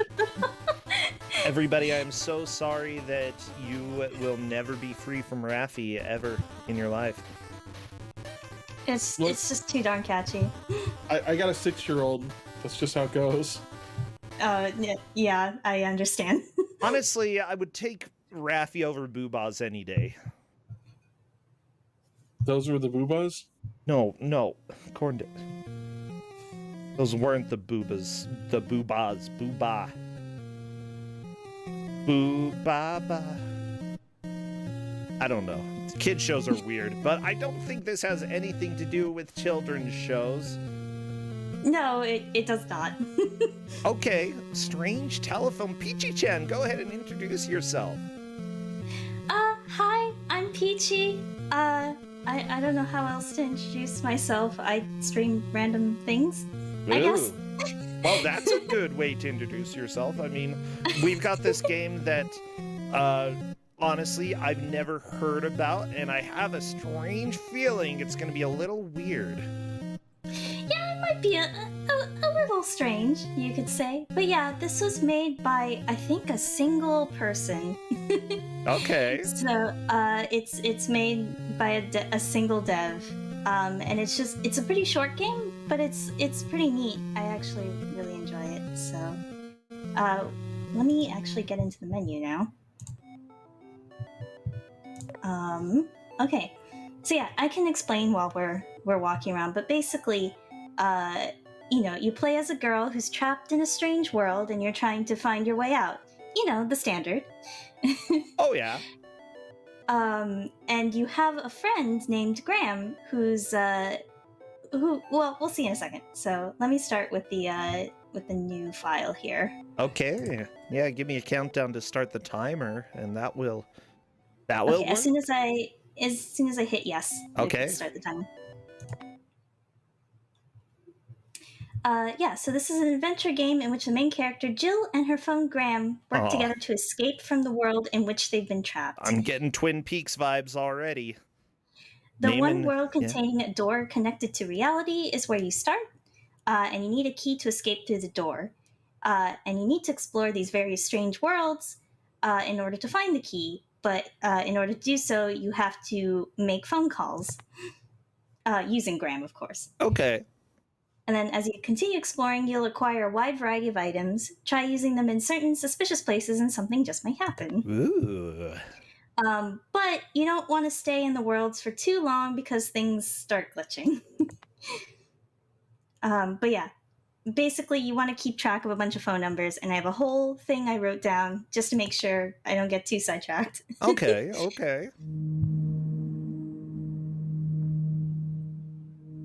Oh, there's Graham. He's got an eyeball. He's adorable. He's an adorable cell phone friend. He's almost like that one chest from Don't Starve. Chester. Yeah, that's his name. I've always been meaning to play Don't Starve. I haven't gotten around to it. Well, you can get a friendly chest that has an eye, and yeah, he's kind of cute. That sounds cute. But yeah, we've gotten a lantern that'll be important to explore. And here we have an address book. So we only have one number in the address book. So all numbers in this game are comprised of 6 digits. You can't have less or more. Okay. So as you can imagine, there's a lot of worlds. There's just a lot of worlds. But first, we're going to go to this one marked in our address book. Okay, the #61. By a lot of worlds, does every phone number take you somewhere? Is it just... Yes, every phone number takes you somewhere. And when I say world, it really only consists of like this much. There's really not too much to one screen. Okay. I guess more than world, you could basically call it like a screen. Yeah. But yeah, let's talk to this ghost friend. And they give us another phone number. And so we'll need to keep that phone number in mind. Oops, sorry. Every time I click out, it pauses. But I do want to show what happens if we stay a little bit too long in a world. Okay, yeah, too bad, Ghosty. We're gonna destroy your world. It's just getting glitchier and glitchier. This doesn't look very good. Yeah, it's getting a few issues. Yeah, so you only really have about almost 5 seconds to dink around in a world before this happens. Uh-oh. You turn into a phone. Oh no, but who was phone? It was you. I was the phone. You was phone. You were the phone all along. Oh no. Yep. So there's 11 what's considered endings to the game. Some of them aren't really endings, but more just kind of like interesting screens. And a couple are just game over, what you would consider a game over. So that was basically a game over. Okay, gotcha. But it's no big deal. There is autosave, and we're just kind of plopped right back where we left off. So the next number we're going to want to call... Actually, if you want, do you have a number you want to suggest? We can just hop around to a random place really quick if we wanted to. Let's see. I'm trying to think if there is a 6-digit number that is relevant for me. Here, while you're thinking, I'll go to that place that the 733 go. Because there's an important item we should pick up here. So this is one of the more unique rooms. Okay. Most of the rooms kind of follow like a certain tile set, so they're not all unique, although they have different things in them. But there's a few rooms that are unique, that only one number will lead to them, basically. So it's like, even though there's like a ton of different worlds, you can find what you need relatively in relatively small amount of numbers, because a lot of them just repeat the same assets or repeat the same tile set. Okay, gotcha. I mean, but still, like, having some so we want unique to combination. Oh, go ahead. Oh yeah, the search device allows us to see what's in a room before we call it, which is also helpful. Okay. And then we have this friend, Graham. It seems to be putting out that kind of aura. So that's something suspicious. But yeah, I'm already seeing some interesting numbers in chat. We could try all 6s. Should we try all 6s? Let's see what's in the all 6s. All right. Oh, question marks. Oops, it's bad. It's bad news bears. Oh no, you're dead? Oops. Yep, we died. Well, so okay. there's certain numbers like all 6s or all 4s will lead to an area where the Grim Reaper is, and if you get reaped, you'll get disconnected. So that's also technically a game over. Well, you know. It happens. Okay, but now that we have the address book and the little thing, the search device, we can start looking for items. So we can try another random number. I've got one. This is actually one of the powers of 2. 131072. 131072? Yep. Okay, let's give it a call. Oh, nice. Fire. Is that good? It's good, but we don't have the items we need to interact with it yet. Oh, okay. So the neat thing about this as well is that if we move left or right, we'll go up a number. So basically, we can also just kind of explore this way. Okay. Without having to dial multiple numbers. The glitch stays, though, it looks like. So you do as long as want to you're- leave eventually. Uh-oh. But yeah, so you do still need to leave eventually. But this way you can just kind of wander around and... Oh, hello. No comment. Uh-oh. Ah, yes, the licking pylon. Always my favorite. Oh, this is good, though. We want this one. So this kind of trash dump you can find in various places, but it usually has a repair screw that we need. So you can see we actually... Oh, sorry, go ahead. No, that's nice. We actually have 2 screens worth of items. We're not going to be getting every item. It's a lot. But most of them lead to getting more things that you need in order to finally get the keys that you need to get out of the door. Okay. Okay. We could try a different number. Sure. I saw one over here that we could try. Go for it. The classic. The classic here. Oh, bunnies. More fire. Well, makes sense. Why do bunnies make sense for that? Never mind. I mean, there's a fire, so you're blazing it technically. Oh, I do need this as well. Oh Here, my gosh, hang on. glitchy bunnies. I like them. I know that there are actually quite a few tile sets in this game, and it's really interesting and neat to just kind of like walk forever and just like, well, not forever, but just keep walking and like explore the different areas. Although you do cycle through a lot of the same areas as well. Like here, we have bamboo that has not grown yet, so we need to figure out a way to grow that. So basically, it really is just kind of a chill exploration game where you're just trying to find items. Yeah.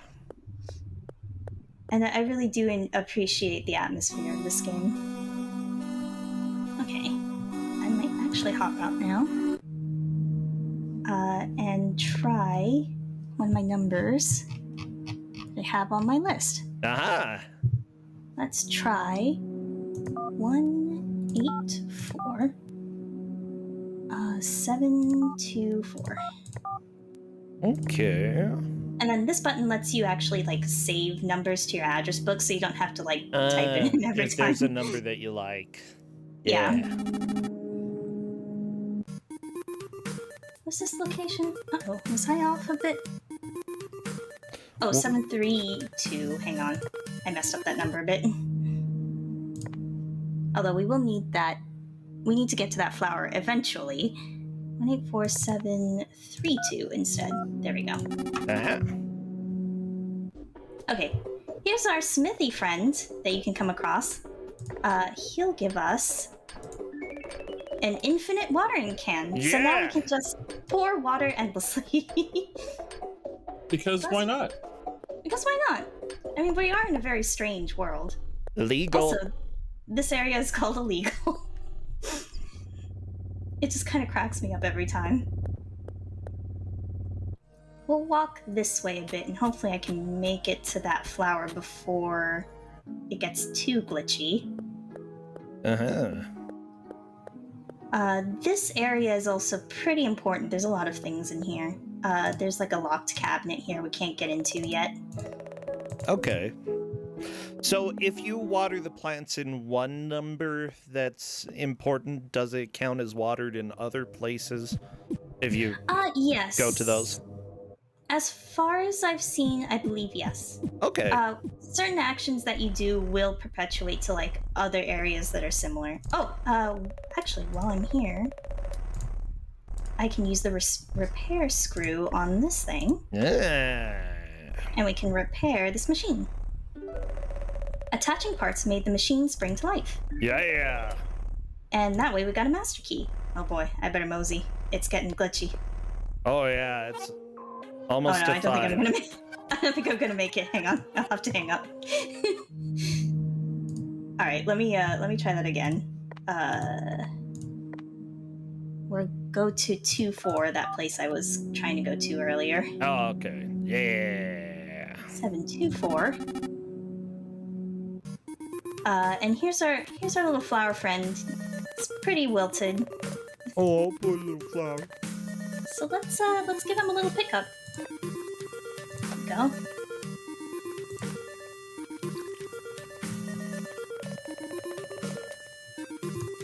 So now we've got a blue flower. He just gave you the severed body of one of his kind?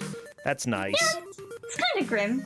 But also, like, what they gave us was a regular flower, and they're kind of an eyeball flower, so I don't know if they're quite the same species. You might be right. It's the dead body of their enemies. Aha! Yeah, all flowers without eyes are the enemy. True. Also, while we're here, this guy with an axe. We're just gonna steal this. He's very sad about it. So sad. I'm sorry. Well, we're borrowing it. Are you gonna return it like in his skull or something?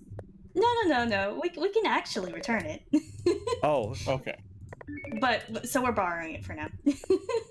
Although you could just hang on to it forever if you wanted to. But okay. So now that we have the blue flower, we have an axe.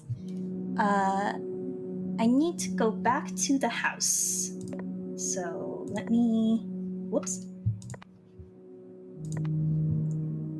Let me call the house. Was it 3 pounds? 1847 do I want 16 or 2? I think it was 2 asterisks. Yeah, there we go. okay. So, we've been walking around for a while. I'm kind of tired. Let's just sit down. Aha.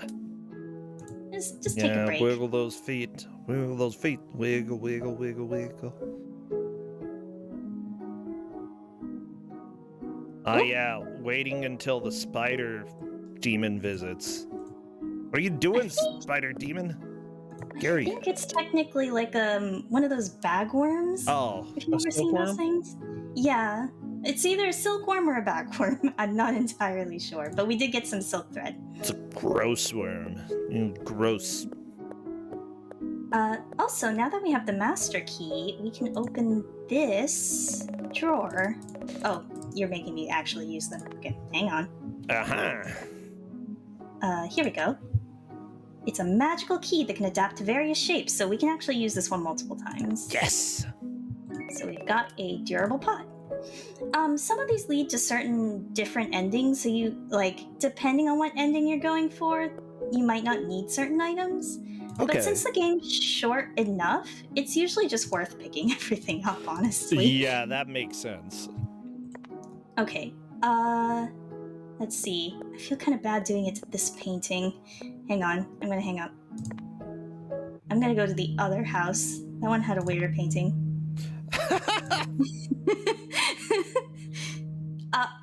That'll make sense in a second. Okay. Okay, I don't like this painting. It's kind of weird, isn't it? Yeah, that So take it. is abstract art, which is kind of cool sometimes. Or cut it up with the axe. Yeah, you know what? Screw it. Let's cut it. Oops. So that actually... I'm not sure how you're supposed to figure that out, but it does unlock this door. Aha! So now I can go into this door, a half-completed light bulb sits on the table. Wow, they were so Something's- lazy.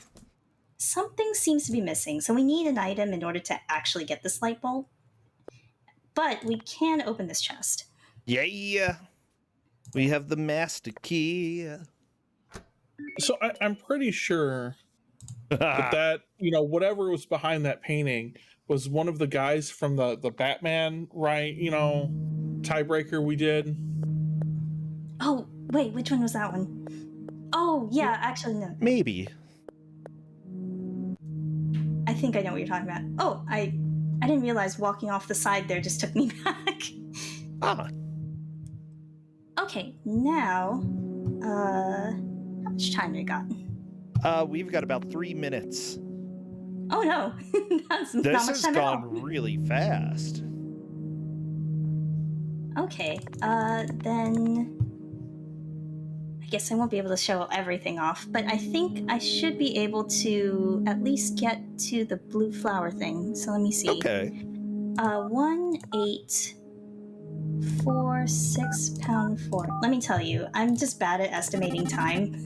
I think this has been consistent every time. I'm like, how much time do I need to show off this game? I have no idea. I'm bad at estimating time. That happens. It happens to the best of us.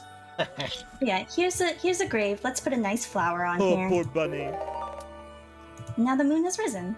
Aw. Actually, I know of a good ending we could end on as well.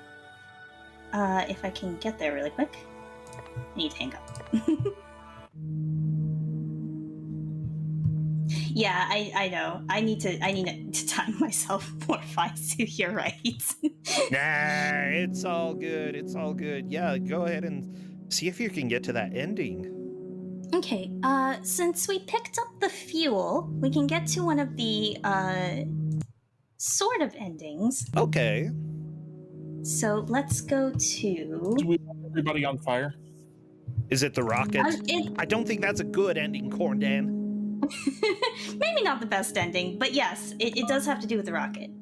I think now that I put the flower down, we should be able to do this. So 70 pound. Here we go. Here we go. Now we have a bunny friend here. Aw. So we can Interesting actually talk to the legs. bunny friend. It apparently came from the moon, but cannot return due to lack of fuel, so we can help with that. There you go. As it receives the fuel, its eyes tear up a bit.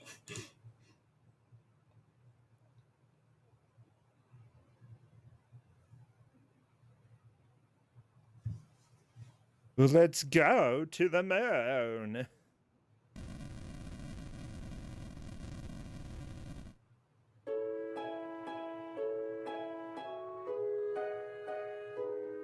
Yeah, that's Trip to the Moon. Oh, yeah. Honestly, I wouldn't want to show off too many of the endings because this game is short, and I would encourage everybody to go out and actually play this game because it's short, it's cute, it's got very good pixel art. Yeah, so Mike, where can people get it? This is on Steam, so if you just search Strange Telephone on Steam, you can get it, and it's decently priced. So That's good to know. Yeah, this is really interesting. I've never. It's $5. $5? Oh, that's cheap. That yeah, like so definitely worth it. And there's a lot more secrets that I didn't get to. There's a lot more screens that we haven't seen yet. So yeah, definitely, if you're interested in this sort of thing, you should definitely pick it up. Good to know, Peachychan. This is fun. I might have to check this out. I love the idea of just being able to go and that there are tons of different endings that you can explore, or at least a decent amount of different endings. Yeah. Yeah. And it's just it's super, I don't know, it's very calm and chill. There's it's spooky, but the kind of atmospheric spooky, so you don't have to worry about jump scares or anything. Yeah. All right. Anything that you need to plug before you take off, Peachychan? I don't know. I stream on Fridays usually, except this week because I have somewhere to be on Friday, but usually I stream on Fridays. So Okay. if you're interested, yeah. Cool. Fridays over at Peachychan's Playing a lot of various games from what I hear. Lots of decent variety. Well, good. Good. Thank you so much. We'll see you next time. Yeah, bye. Thanks for having me on. Bye. All right, Corndan, I'm actually going to run an ad and step away from the computer for about a minute, refill my water bottle, and we will be back with our last game of the night, which is question marks. Oh no, there's a game in there that you just didn't put down because I didn't put it down earlier, but I put it down the first time. That's okay. I actually already have it on our layout, so we're fine. Okay, see you in about a minute, everybody.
Well, everybody, we are back with Don't Make Us Bored, Corndan and Brasentia's Variety Show. I want to remind people, if you would like to play in this, type !DMUB.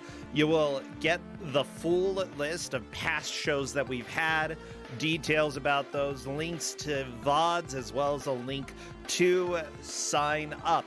Honestly, we always want to get more people, new people. You do not have to be an expert streamer in order to come join. We love to have everybody. So even if you just want to give it a shot and want to come hang out with us, the only rule is don't make us bored. Well, Tymestalker is here with us with a game that I haven't revealed to them yet. Oh no. I like this game. This game's good. I haven't beaten this game. Tymestalker, you there? Hello? Stalking the time. Apparently not, but I hear you just fine. You hear me? Wait, who hears who, Corndan? I hear both of you just fine. Okay, I'm gonna go ahead and get out of the call and be right back. Let's see if I can get this to work.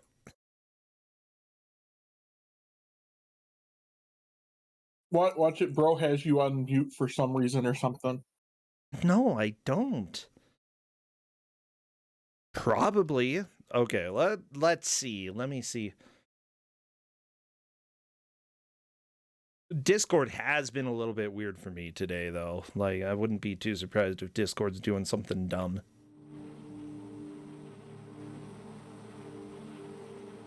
Yep, I can hear the game, but I can't hear you. Let's all hop out of the blue room, just disconnect completely, and come back in about 10 seconds. Okay? Yeah. Well, everybody, technical difficulties are all part of the stream. Yeah. It's fun stuff. But that's okay. We will be back.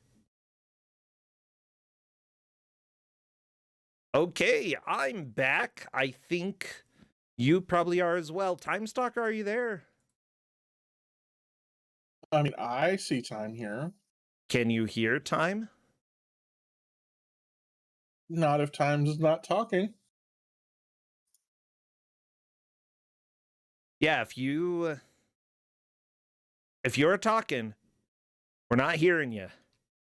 Discord is apparently taking its time to connect. Yeah, the internet has been a little bit weird for me today, especially with Discord. It's just life. Well, go ahead and play some in-between music.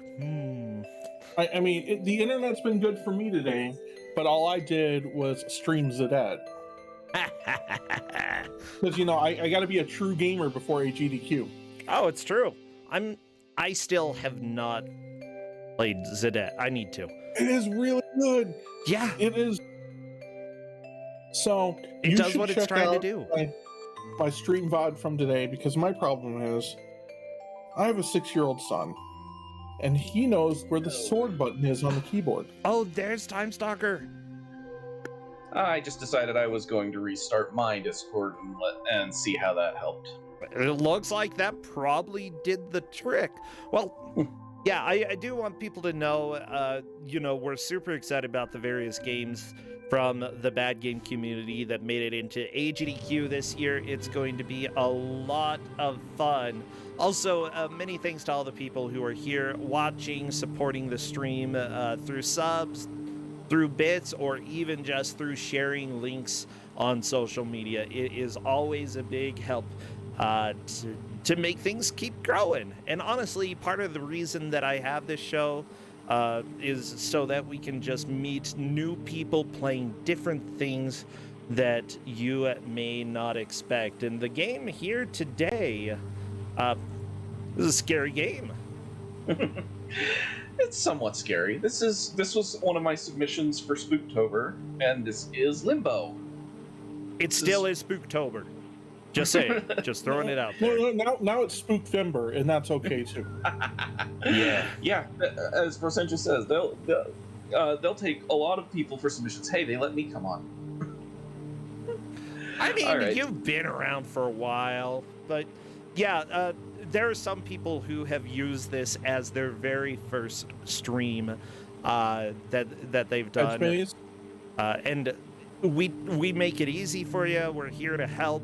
So if you've never streamed before, but you have Discord, you don't even have to have a Twitch account, I guess, but it would probably be best if you do. But like if you're in the Kusarane Discord, you can do this. Yeah, you got to be in the Discord. I can't get you set up if you're not in the Discord. Yeah, you have to be in the Discord, and you have to have internet that is you don't pass dial-up. If you can watch Netflix, you can probably stream for this show. Anyway, blah blah blah blah blah. Welcome everybody. Tymestalker, go ahead and introduce yourself. Introduce the game. Well, I am Tymestalker, and this is a game that I have found and loved, and I try and play it at least once a year. It's a game that is a lot of it is open to interpretation, because it gives you very little in the way of actual plot. Basically, you're trying to determine your sister's fate by entering Limbo, and that is the only detail that they give you throughout the whole course of the game. Yep. I'm trying to remember. I don't know if I've beaten this game. I think that I haven't, but you know, if we get to the ending and then I'm like, oh, I guess I've seen all of it, then We'll know. Oh, we're probably not getting to the ending. Okay. I don't think I can get through this in 45 minutes. Well, I wanted to showcase it. Sweet. I love showcases, and this is very appropriate for a scary game. So be aware, there will be chills, there will be thrills, there will probably be things that scare Faizu away, which is why he left. All right. Well, I'm pretty sure I know why Faizu left. Yeah, same. Yeah. Give me a countdown. I'll start the timer. Oh, or I'll start whenever. Start. Oh, okay. Well, here we go. One of the things that I really love about this game is that it does so much with a lack of a color palette. Like, everything is black, white, and gray in this game. Mm-hmm. There aren't too many games that do that. What's the one that I'm thinking of? There's a Steam game that's sort of a top-down horror game that uses a lot of black and white, but not completely. I don't remember. It's like the one top-down game that actually has effective jump scares in it. It's amazing. So this game really has only two things you can do besides move. You have a jump, and you have an action command. Everything is around that. And I think one of my favorite reviews of this game is that it's not really a platformer, it's a puzzle game, but it's a puzzle game that's a game of trial and death. Yep. You will die many times playing this game. Especially the first time through. But that's okay. Like, the thing is, in games like this, and I think the first game that we had today, Hinedere beat, even if they are extremely difficult, they're very forgiving in a way that you don't go too far back when you die. Yeah, this game has very good checkpoint. Yeah, and because of that, it's a lot more forgivable. Difficulty is a lot more forgivable when it's like that, when you have good checkpoints. Yeah. So we're just taking a nice, peaceful boat ride so far. Nothing too out of the ordinary. Heck yeah, this is how I like to spend my Sundays, just stealing boats. You steal boats often on the weekend, bro? Every weekend, just out there. Yeah, gotta find a boat, gotta steal a boat, pull it up on the shore.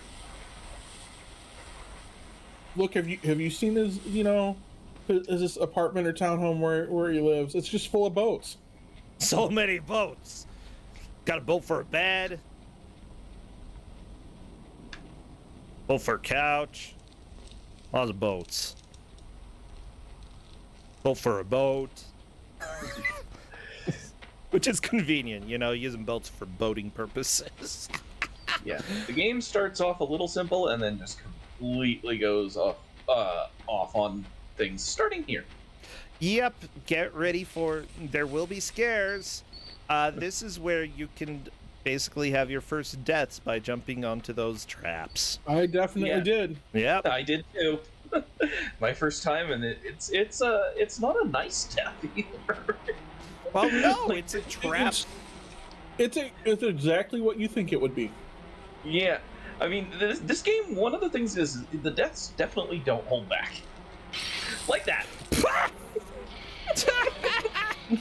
Well,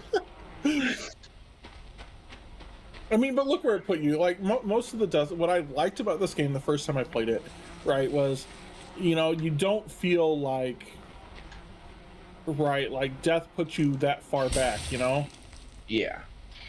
Yeah, Death it doesn't really. You were usually checkpointed right before where you died. Yeah, like it's just enough of a slap on the hand that oh you died, but doesn't go anywhere past that. It's just like a gentle reminder that you failed. A gentle reminder that you deserved what came to you. I mean, technically, I don't recall there being much randomness in this game, and if you do die in this, you probably had it coming because you weren't paying enough attention. Yeah. The game has an achievement for getting through it with 5 or less deaths. So it is pretty. Once you know how things are going to kill you, that's usually a good a way to avoid it. But still, sometimes it's just you screw up, like I did. Yeah, it happens. Yeah, it's time to climb. I think I'm facing the wrong way, but we'll try it anyway. Yeah, there we go. We have to get into the trees here. Whee! There's actually a secret in the trees as well. The owls are not what they seem. The game has little Easter eggs that are little actual eggs, and if you happen to get up there, you can see it in the upper left corner there that's shining. Oh yeah. If you can get to them, they give you an achievement in the game for finding them, and some of them are really kind of obscure where they are, but the achievement titles usually give you a hint as to where you need to go.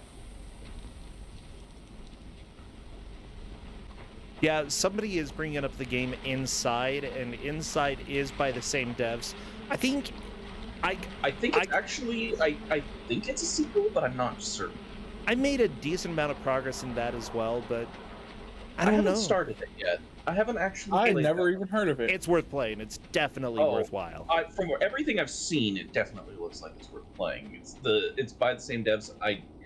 I don't know that it's actually a sequel. I heard that, but it is definitely by the same people, and it's supposed to be very good. Oh yeah. Well, here's the anti-Faizu section. Yeah. For reasons. Okay. Nope. Didn't. I mean, to be fair, they're pretty good reasons. Yeah. Yeah, this spider killed me a few times. I actually, there was a YouTube video that I saw of this that I actually sent to my friend who was arachnophobic, and it was dealing with a later portion, and it goes to the tune of the Itsy Bitsy Spider. She was not pleased with me. Spider doesn't like that.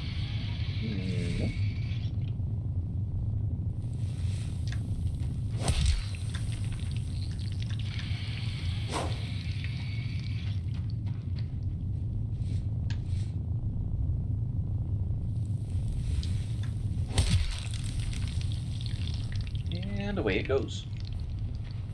Spiders always give me the creeps, so this part is always... I love spiders. Oh, I don't. I don't like spiders at all. It depends on how close the spider is to me. I mean, I have a healthy respect for any spider that lives in Australia, right? I don't want to go anywhere near it. I have too. I don't want to go anywhere near it, and as long as it doesn't come anywhere near me, we're cool. Right? I think they look neat. I don't go anywhere near brown recluses, right?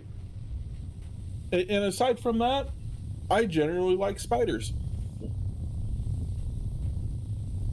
Oh, geez, Justin hates spiders, and I can't necessarily blame him. I could tell stories, but it would be like just one-sided, possibly embarrassing for him, so I'm not going to do that. I mean, we've definitely found like giant wolf spiders and orb spiders and stuff like that, you know, at the house. Yeah, not a big fan of spiders. I like spiders and I like bugs and stuff like that. My aunt, she got bit on the neck by a brown recluse, and basically has had seizures ever since then. Yep, brown recluses are nasty. Yeah, there are some spiders that, like, if you know what they are, you do not let them stay around. And, you know, in general... In North America, it's basically the brown recluse. Yeah, the black widow can mess you up a little bit, but not quite as bad. But the black widow's also not native to North America. Well, there's also the funnel web spider here. Yeah, but you have to try real hard to get bitten by a funnel web spider. They're a lot more common than they used to be these days. I'm not sure I didn't why. say common. I said you have to try to get bitten by one. Yeah, I could imagine. So it's one of those you go. They're in their web. You know, don't go sticking your hand in it. Oh yeah, you're absolutely right, Sarah. Native or not, they're still all over North America. They're also relatively easy to identify, so don't go sticking your hand in anywhere near black widows, and you'll be fine. Yeah, and in general, you know, if you do get a bite from a black widow and you make it to a hospital in a decent amount of time, it's probably not going to be that big of a deal. Also, don't put your hands on Scarlett Johansson, right, because that's sexual assault, so don't do it. Yep.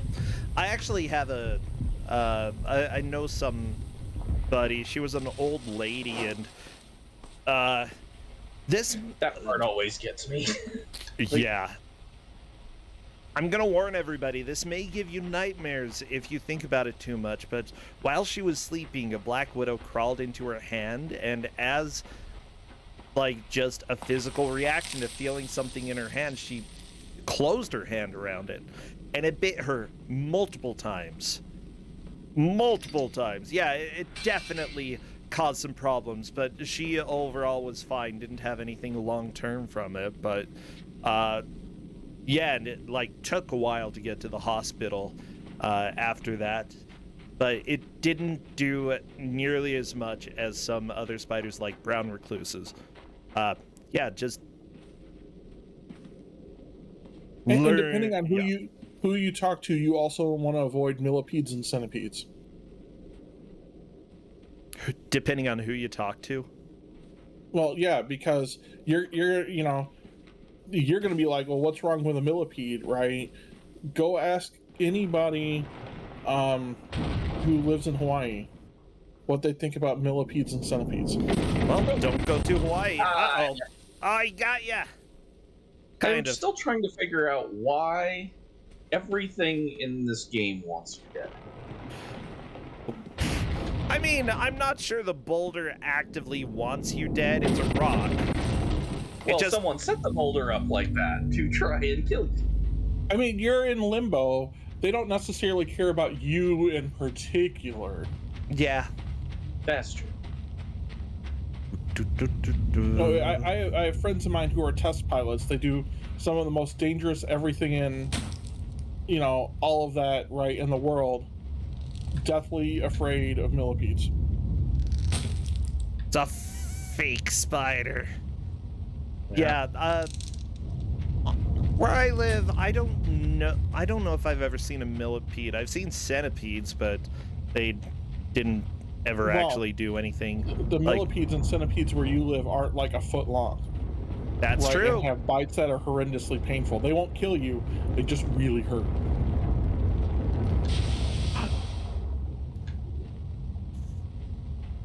Now they're throwing flaming tires at me. Cheese bread?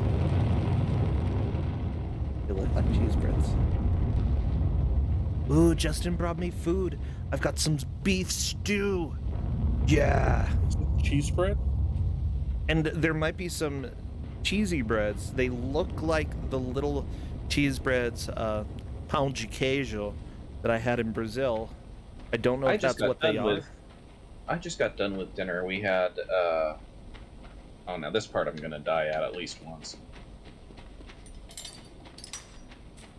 Yep.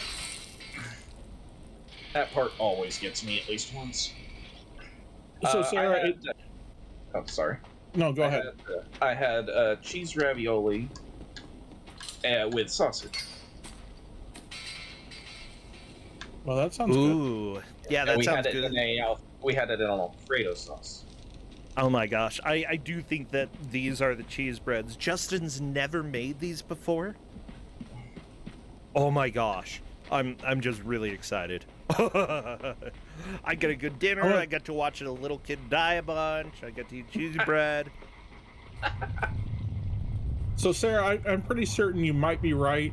However, I'll be honest, you talk to anyone in Hawaii, they're not going to differentiate right off the bat between is it a millipede or a centipede, and when they're that size, they both might bite. I legitimately have no idea, though. Yeah!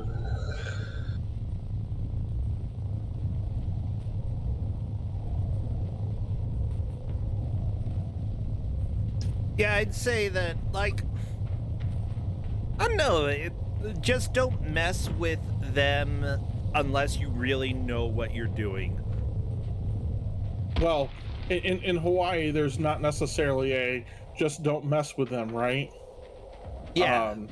You know, like they like go into houses and like fall on your face while you're sleeping. Yeah, in that case, you got to know what you're doing. Just that's part of life there. You got to know how to deal with the millipede that fell on your face.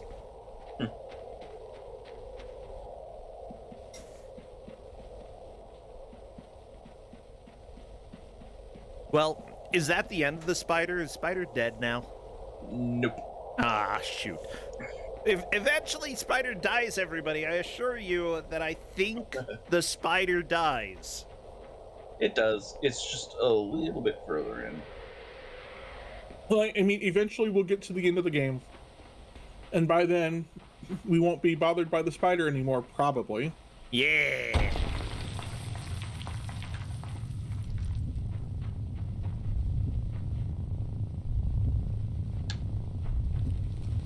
Oh, he's only got one leg. He's a cutie now. Oh, well. Never mind. That didn't work.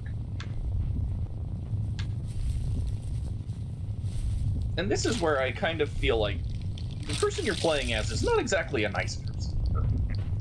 Well, you gotta deal with the spider. Yes, but now I am now rolling said spider and going to poke it into the spikes. Well, yeah, I mean, how else are you gonna gross. jump across, you know? Gotta do it. And that's lovely imagery. That's upsetting because I like crows. I was talking more about the kid in the box. I understood. I'm sure he's fine. I'm pretty sure he's not. Nah, he's just sleeping. Do a little nap, you know, dealing with that spider. Gonna make anybody tired, you know? Spider just wants to be friends. Why does everybody hate on that spider? He literally is trying to kill you, like, all the time. Oh, no. I think the bet. Oh, yes, this part. Oh. Okay. We need some banjo music. That's what we need. Or this music. This works too.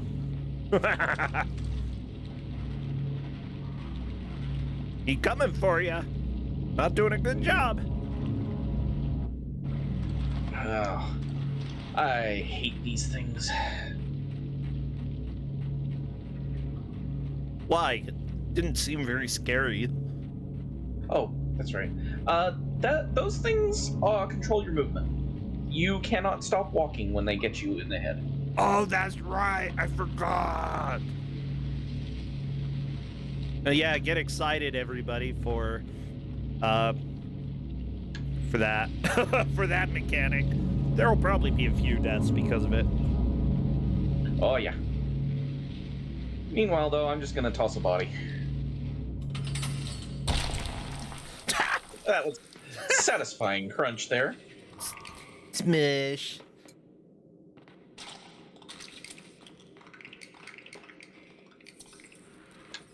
Whee!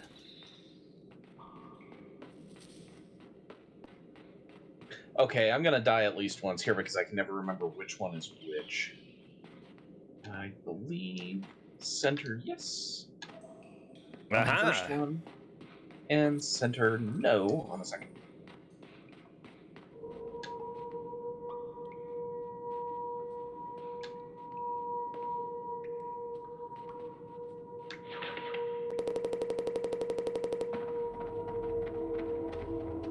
Whee!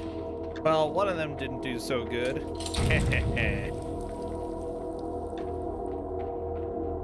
Oh, he's coming. Oh, he's squished. Oh, he's dead.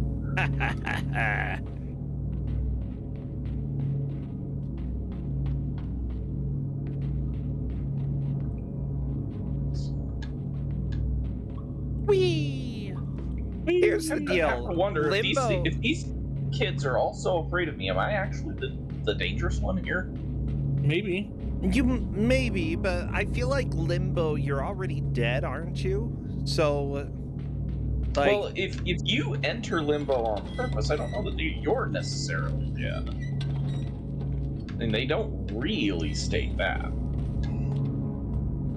I mean, Limbo, come on. I'm pretty sure we're dead because, I mean, we did, like, get chopped up by a bear trap. Well, that is true. Yeah. It only hurt a little. Now, this is a timing mechanic, and I'm not always so good with these ones.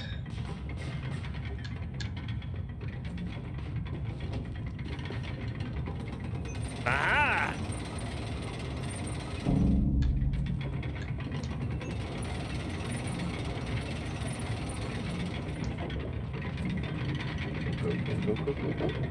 Ah, you're good. You're good. No smush today.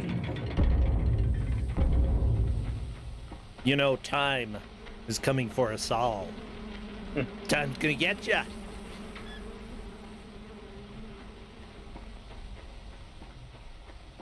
And yay. Zombie man Now- time. Yeah, and they can't stand the light, so whenever you get the light, you will turn around. Aha.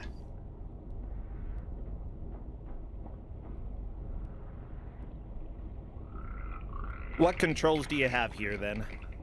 Oh, you can still jump, and you can still action, but you cannot stop moving. Hmm. However, these things will eat that stuff, and if you miss there, you're going into the water. Oh yeah, you're dead if you miss that. It gets much more complicated later when you have to go back and forth multiple times.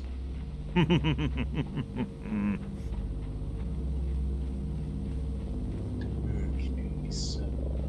My takeaway from this is that I've made a decent amount of progress in this game because I still remember all this stuff. Yeah? Yeah.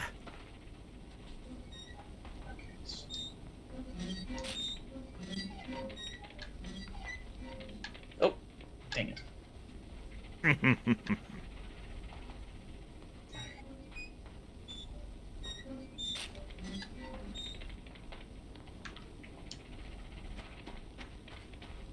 Oh, he don't like you. He's scared. Oh, he's running. Oh, he's gonna run for you. What a cutie.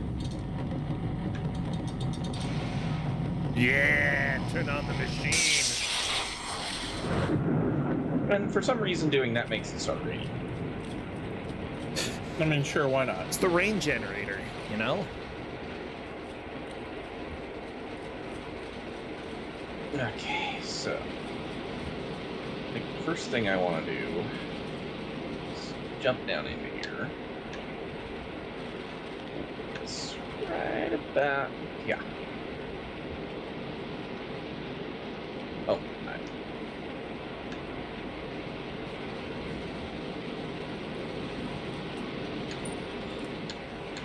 Don't let go.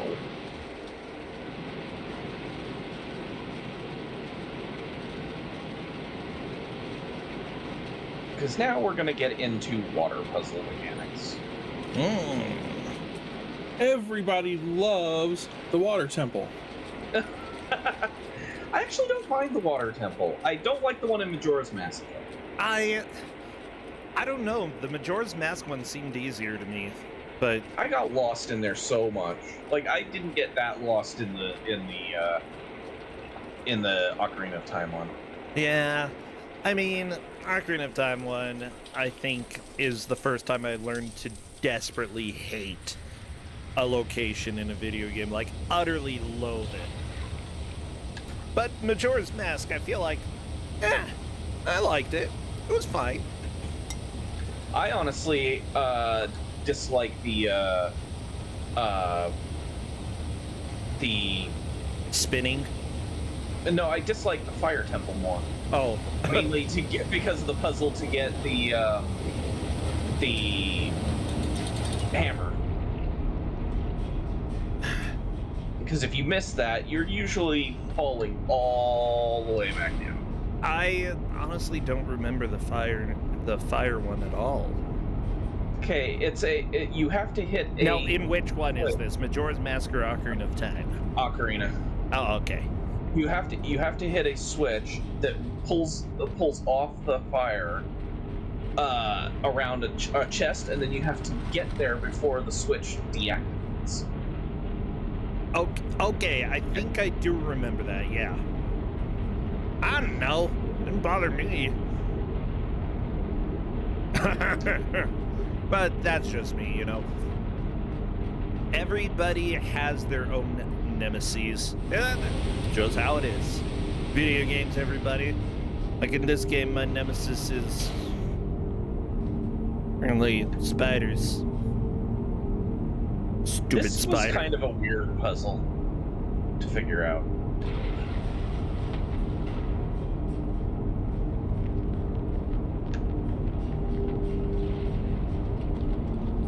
Especially since you're under a time limit. Oh yeah. I don't think there's really a way that you're going to figure this specific puzzle out your first time. You're probably going to die at least once or twice. I drowned at least 4 times in this one before I got it. It took me a while. I drowned on it a couple times. Glub, glub, glub. Just how it goes. Oh, and now we have a weights water puzzle. So...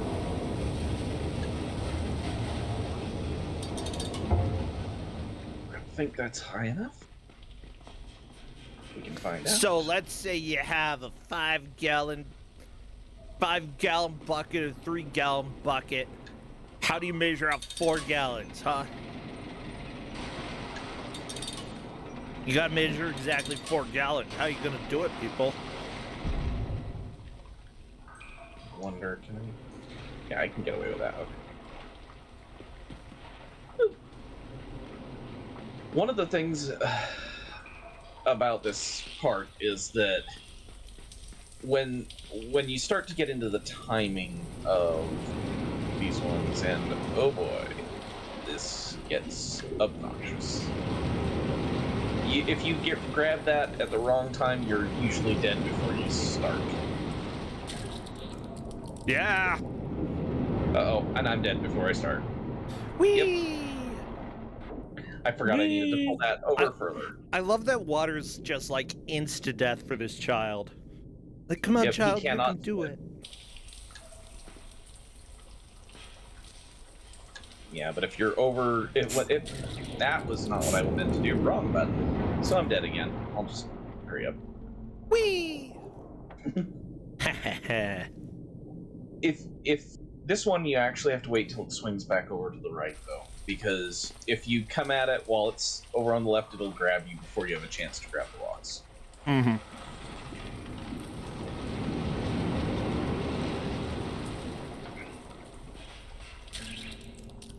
Yeah, I like the mechanics in this game.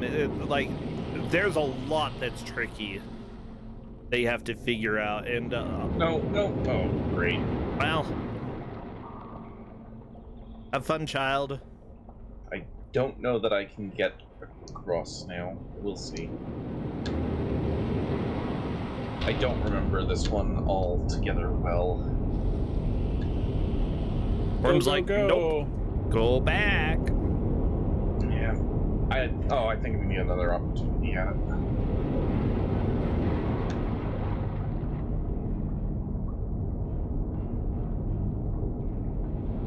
Haha!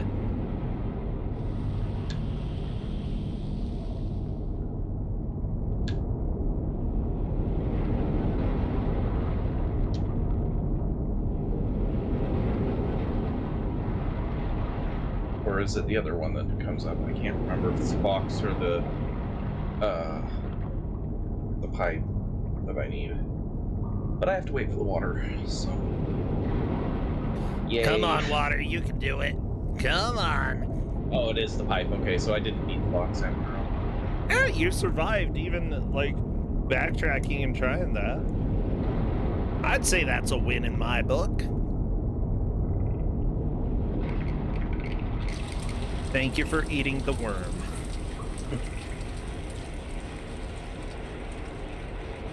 Okay, so...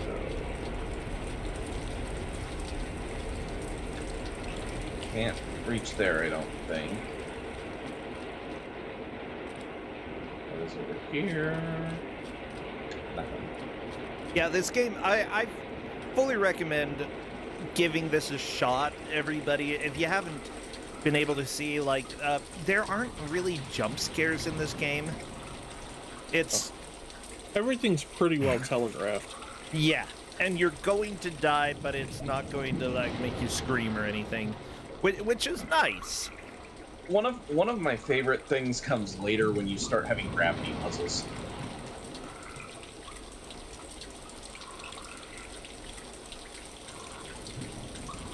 That feels vaguely familiar, but I can't remember. I don't know, it's been so long.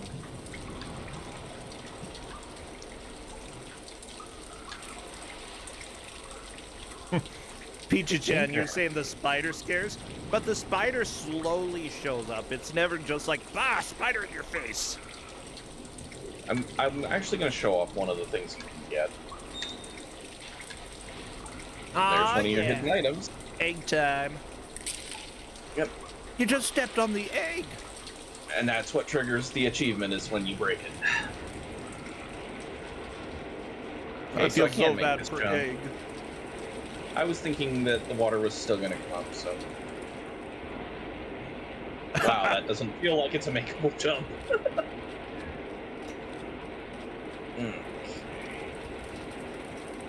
Oh, and now we're into the town. Ah, yeah, Blight Town, everybody.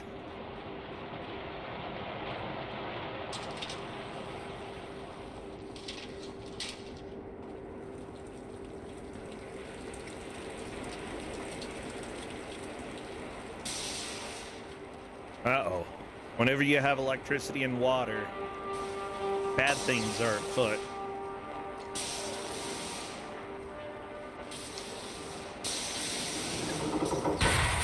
Infernal translator. Can we ungoing? Sure, we're gonna ungoing now.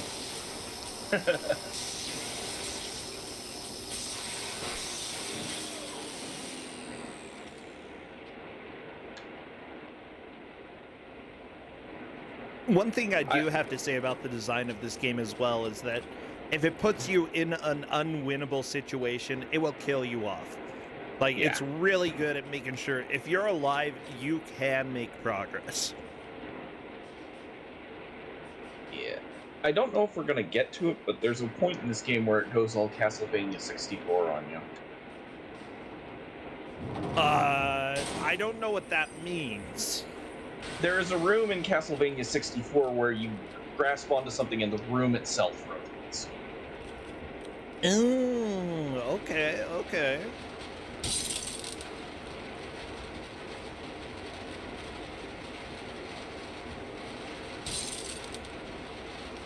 Oh, yes, this puzzle.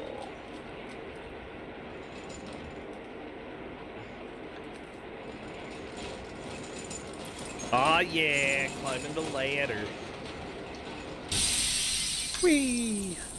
I like that puzzle because it does kind of telegraph, like when you land on it, you see it crack, you know, to kind of give you an idea of what you should be doing. Yes, a lot of the puzzles in this are very well thought out because they definitely give you an indication of what you need to do. This one, however, if you don't know you need to go left, you're gonna end up dead. You have to knock that over. Because this is gonna happen again. Yeah, but at least you can see that that's going to appear. It always starts making you go the opposite direction of where you were going at first.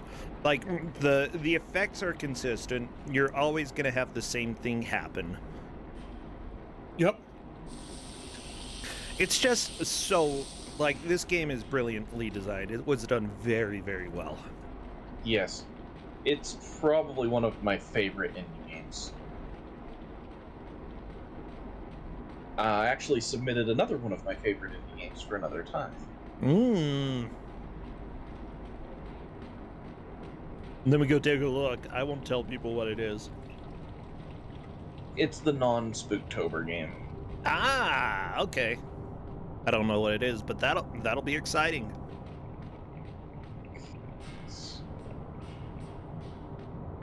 Yeah, this is like, I think this is the longest headworm section. Yeah, if I'm not so mistaken. Too. I think this might be the last one too.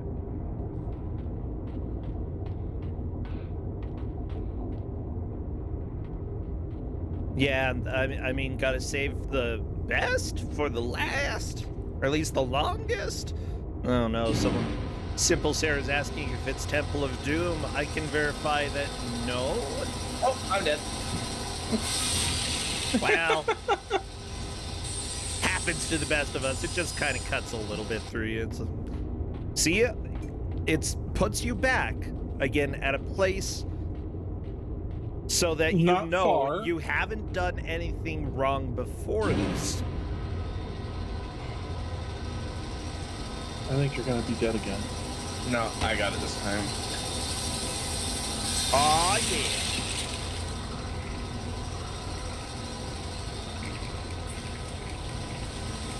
Now the problem is getting back. I love that, the forward and backward puzzles, or not necessarily puzzles, but action. I really think more games need to find ways to take advantage of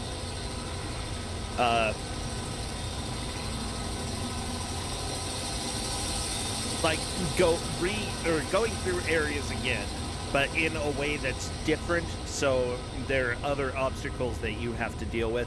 Like, nothing about the level changed, it's just where you are and where you're going has changed, so you gotta consider what is going to help me get there. And this does it. Start getting this rotating back and forth. Because I've got to get it up high enough. Nope. Whee! That was definitely not high enough. Definitely not. But at least I don't have to deal with the saw again. I was actually thinking it might make you deal with the saw again. But no, I was wondering if I needed to as well. The checkpoints are super nice in this. I love it. Okay, I think one more time I want to do it. Yeah.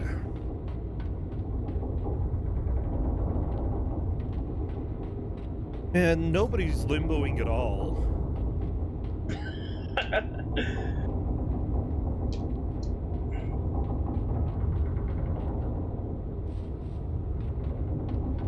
Look, you try to go under the bar and you die. You try to go over the bar and you die.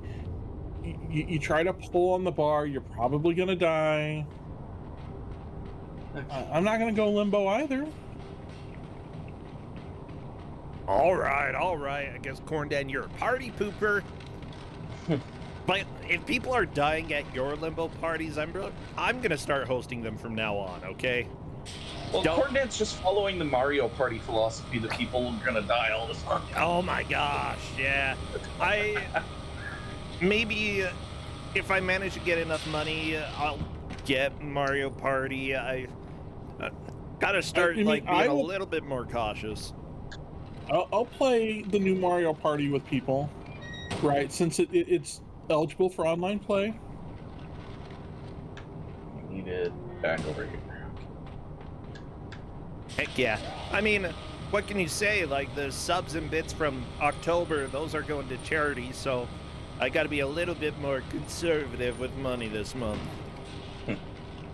I mean, I'm not paying for it either. My mom wants to buy it for me because she thinks Minicorn will get a kick out of it, and that's probably true. Tell her that Minicorn would also get a kick out of me playing Mario Party. I don't think she cares about you. Okay, I think she's probably Simple Sarah in the chat. Hi, Corndan's mom. Grandma. I can tell you she's definitely not in this chat. Oh, okay.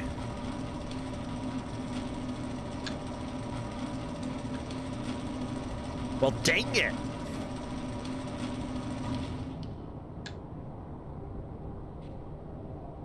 Simple Oh, Sarah, boy. I know that you're not Corndan's mother. I know that.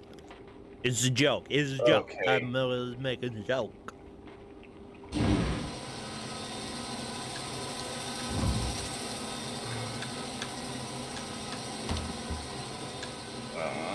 Nope, I'm dead. Yep. Well, you are. That's a little morbid. Just push the child against the box. You know, Okay. I don't know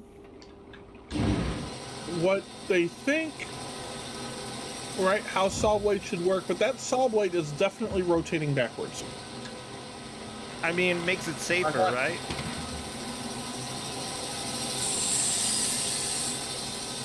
Or Corndan, maybe it's spinning so fast that it looks like it's going backwards, but it's not. Okay, the timing on this is really rough for this one.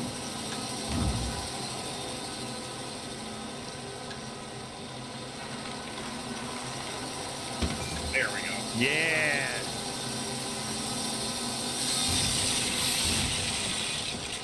I mean, Too what can fast, you say? You don't stack. Too slow, and you die to the saw. Yeah, the longer you go in this game, the harder everything gets, but Look, it's so now, good. That Did you saw's see that just going to thing give that you went across bruises. the top there? Just by any chance? When you're coming up here, there's a little creature that's up at the top that goes to the right. Over Okay. here is a hidden area. The entirety of this area, and it's a hidden playthrough. You have to do everything by sound.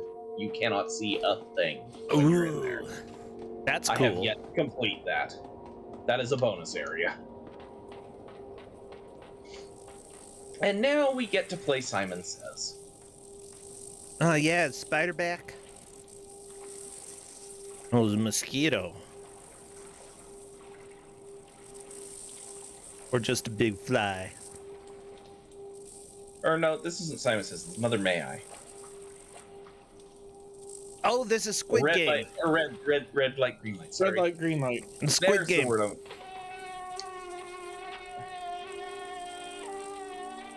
Yeah, squidding all over the place. I have not watched Squid Game yet. I have not yet either. Yeah, that's just episode 1 that has red light, green light. Yeah, it's good stuff. So what's our time at? 42 minutes. We're getting close to the end here.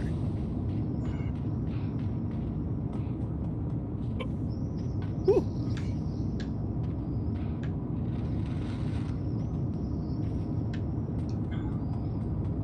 We probably got time for this puzzle because this one's a lot of time to face. Yeah, we can go ahead and watch one more of the puzzles. I'd actually say that if you do want to play another round or another part of Limbo, maybe next week or the week after, we might be able to do that. Like, I genuinely enjoy watching this game. I mean, I wouldn't be opposed to it. But I figure, you know, I just wanted to showcase I don't necessarily need to finish the game. Yeah, if anybody was thinking about this game ever in the past, it is recommended. Oh, well. I messed that up. Wow. Whoops. Yeah. I forgot I needed to climb over.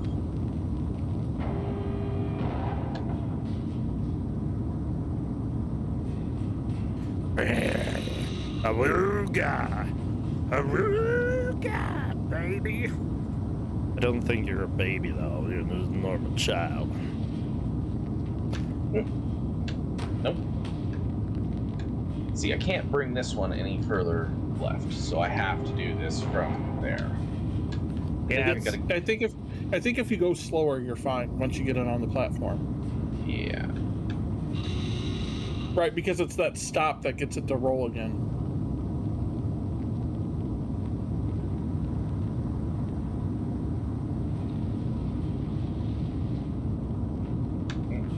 that or you climb over the platform before bringing it all. No, because you can't get over it. But you gotta hit the switch. Yeah.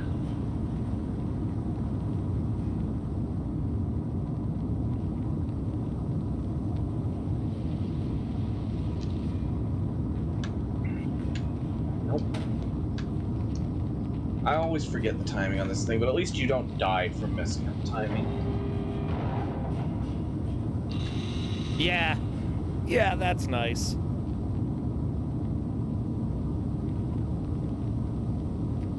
Nope. Gotta wait just a little longer.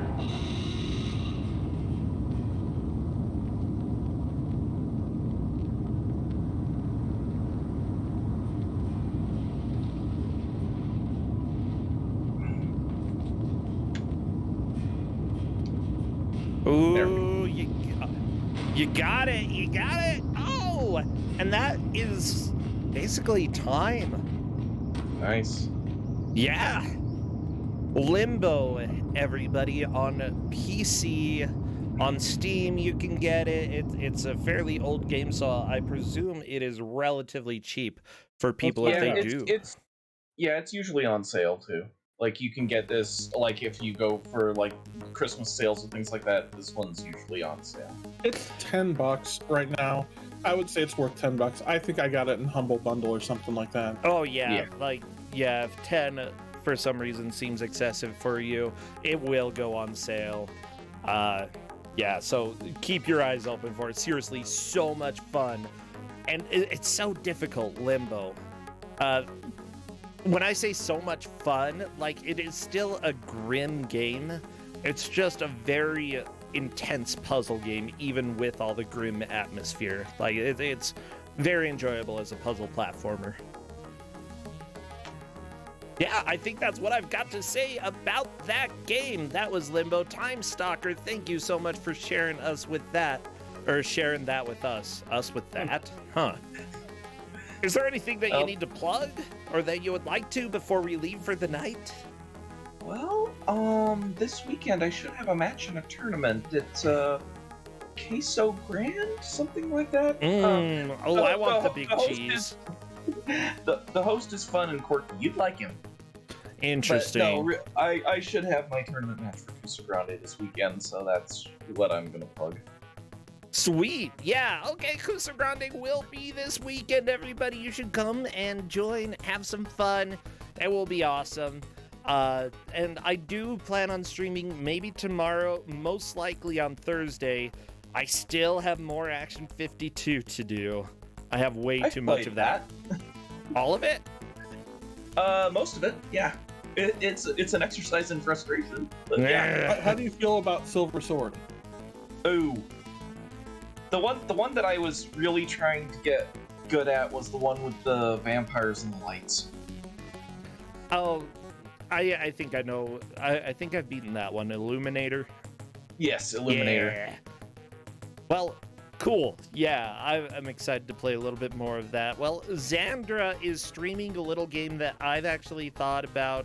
It came out today, and I'm sort of interested in it. It is about unpacking stuff and putting objects around in rooms. I imagine it is a very chill game. So let's go raid Xandra. We can raid with Queso Grande. Awesome. Queso Grande. Everybody loves the cheese. Oh yeah, I'm gonna eat all the cheese. All right, we'll see you later this week. I'll let people know on Twitter and Discord if I stream during the week, so feel free to follow or join the Discord. Okay, see ya, Tymestalker. Thanks for having me again. See ya, Corn Dan. Bye. Bye.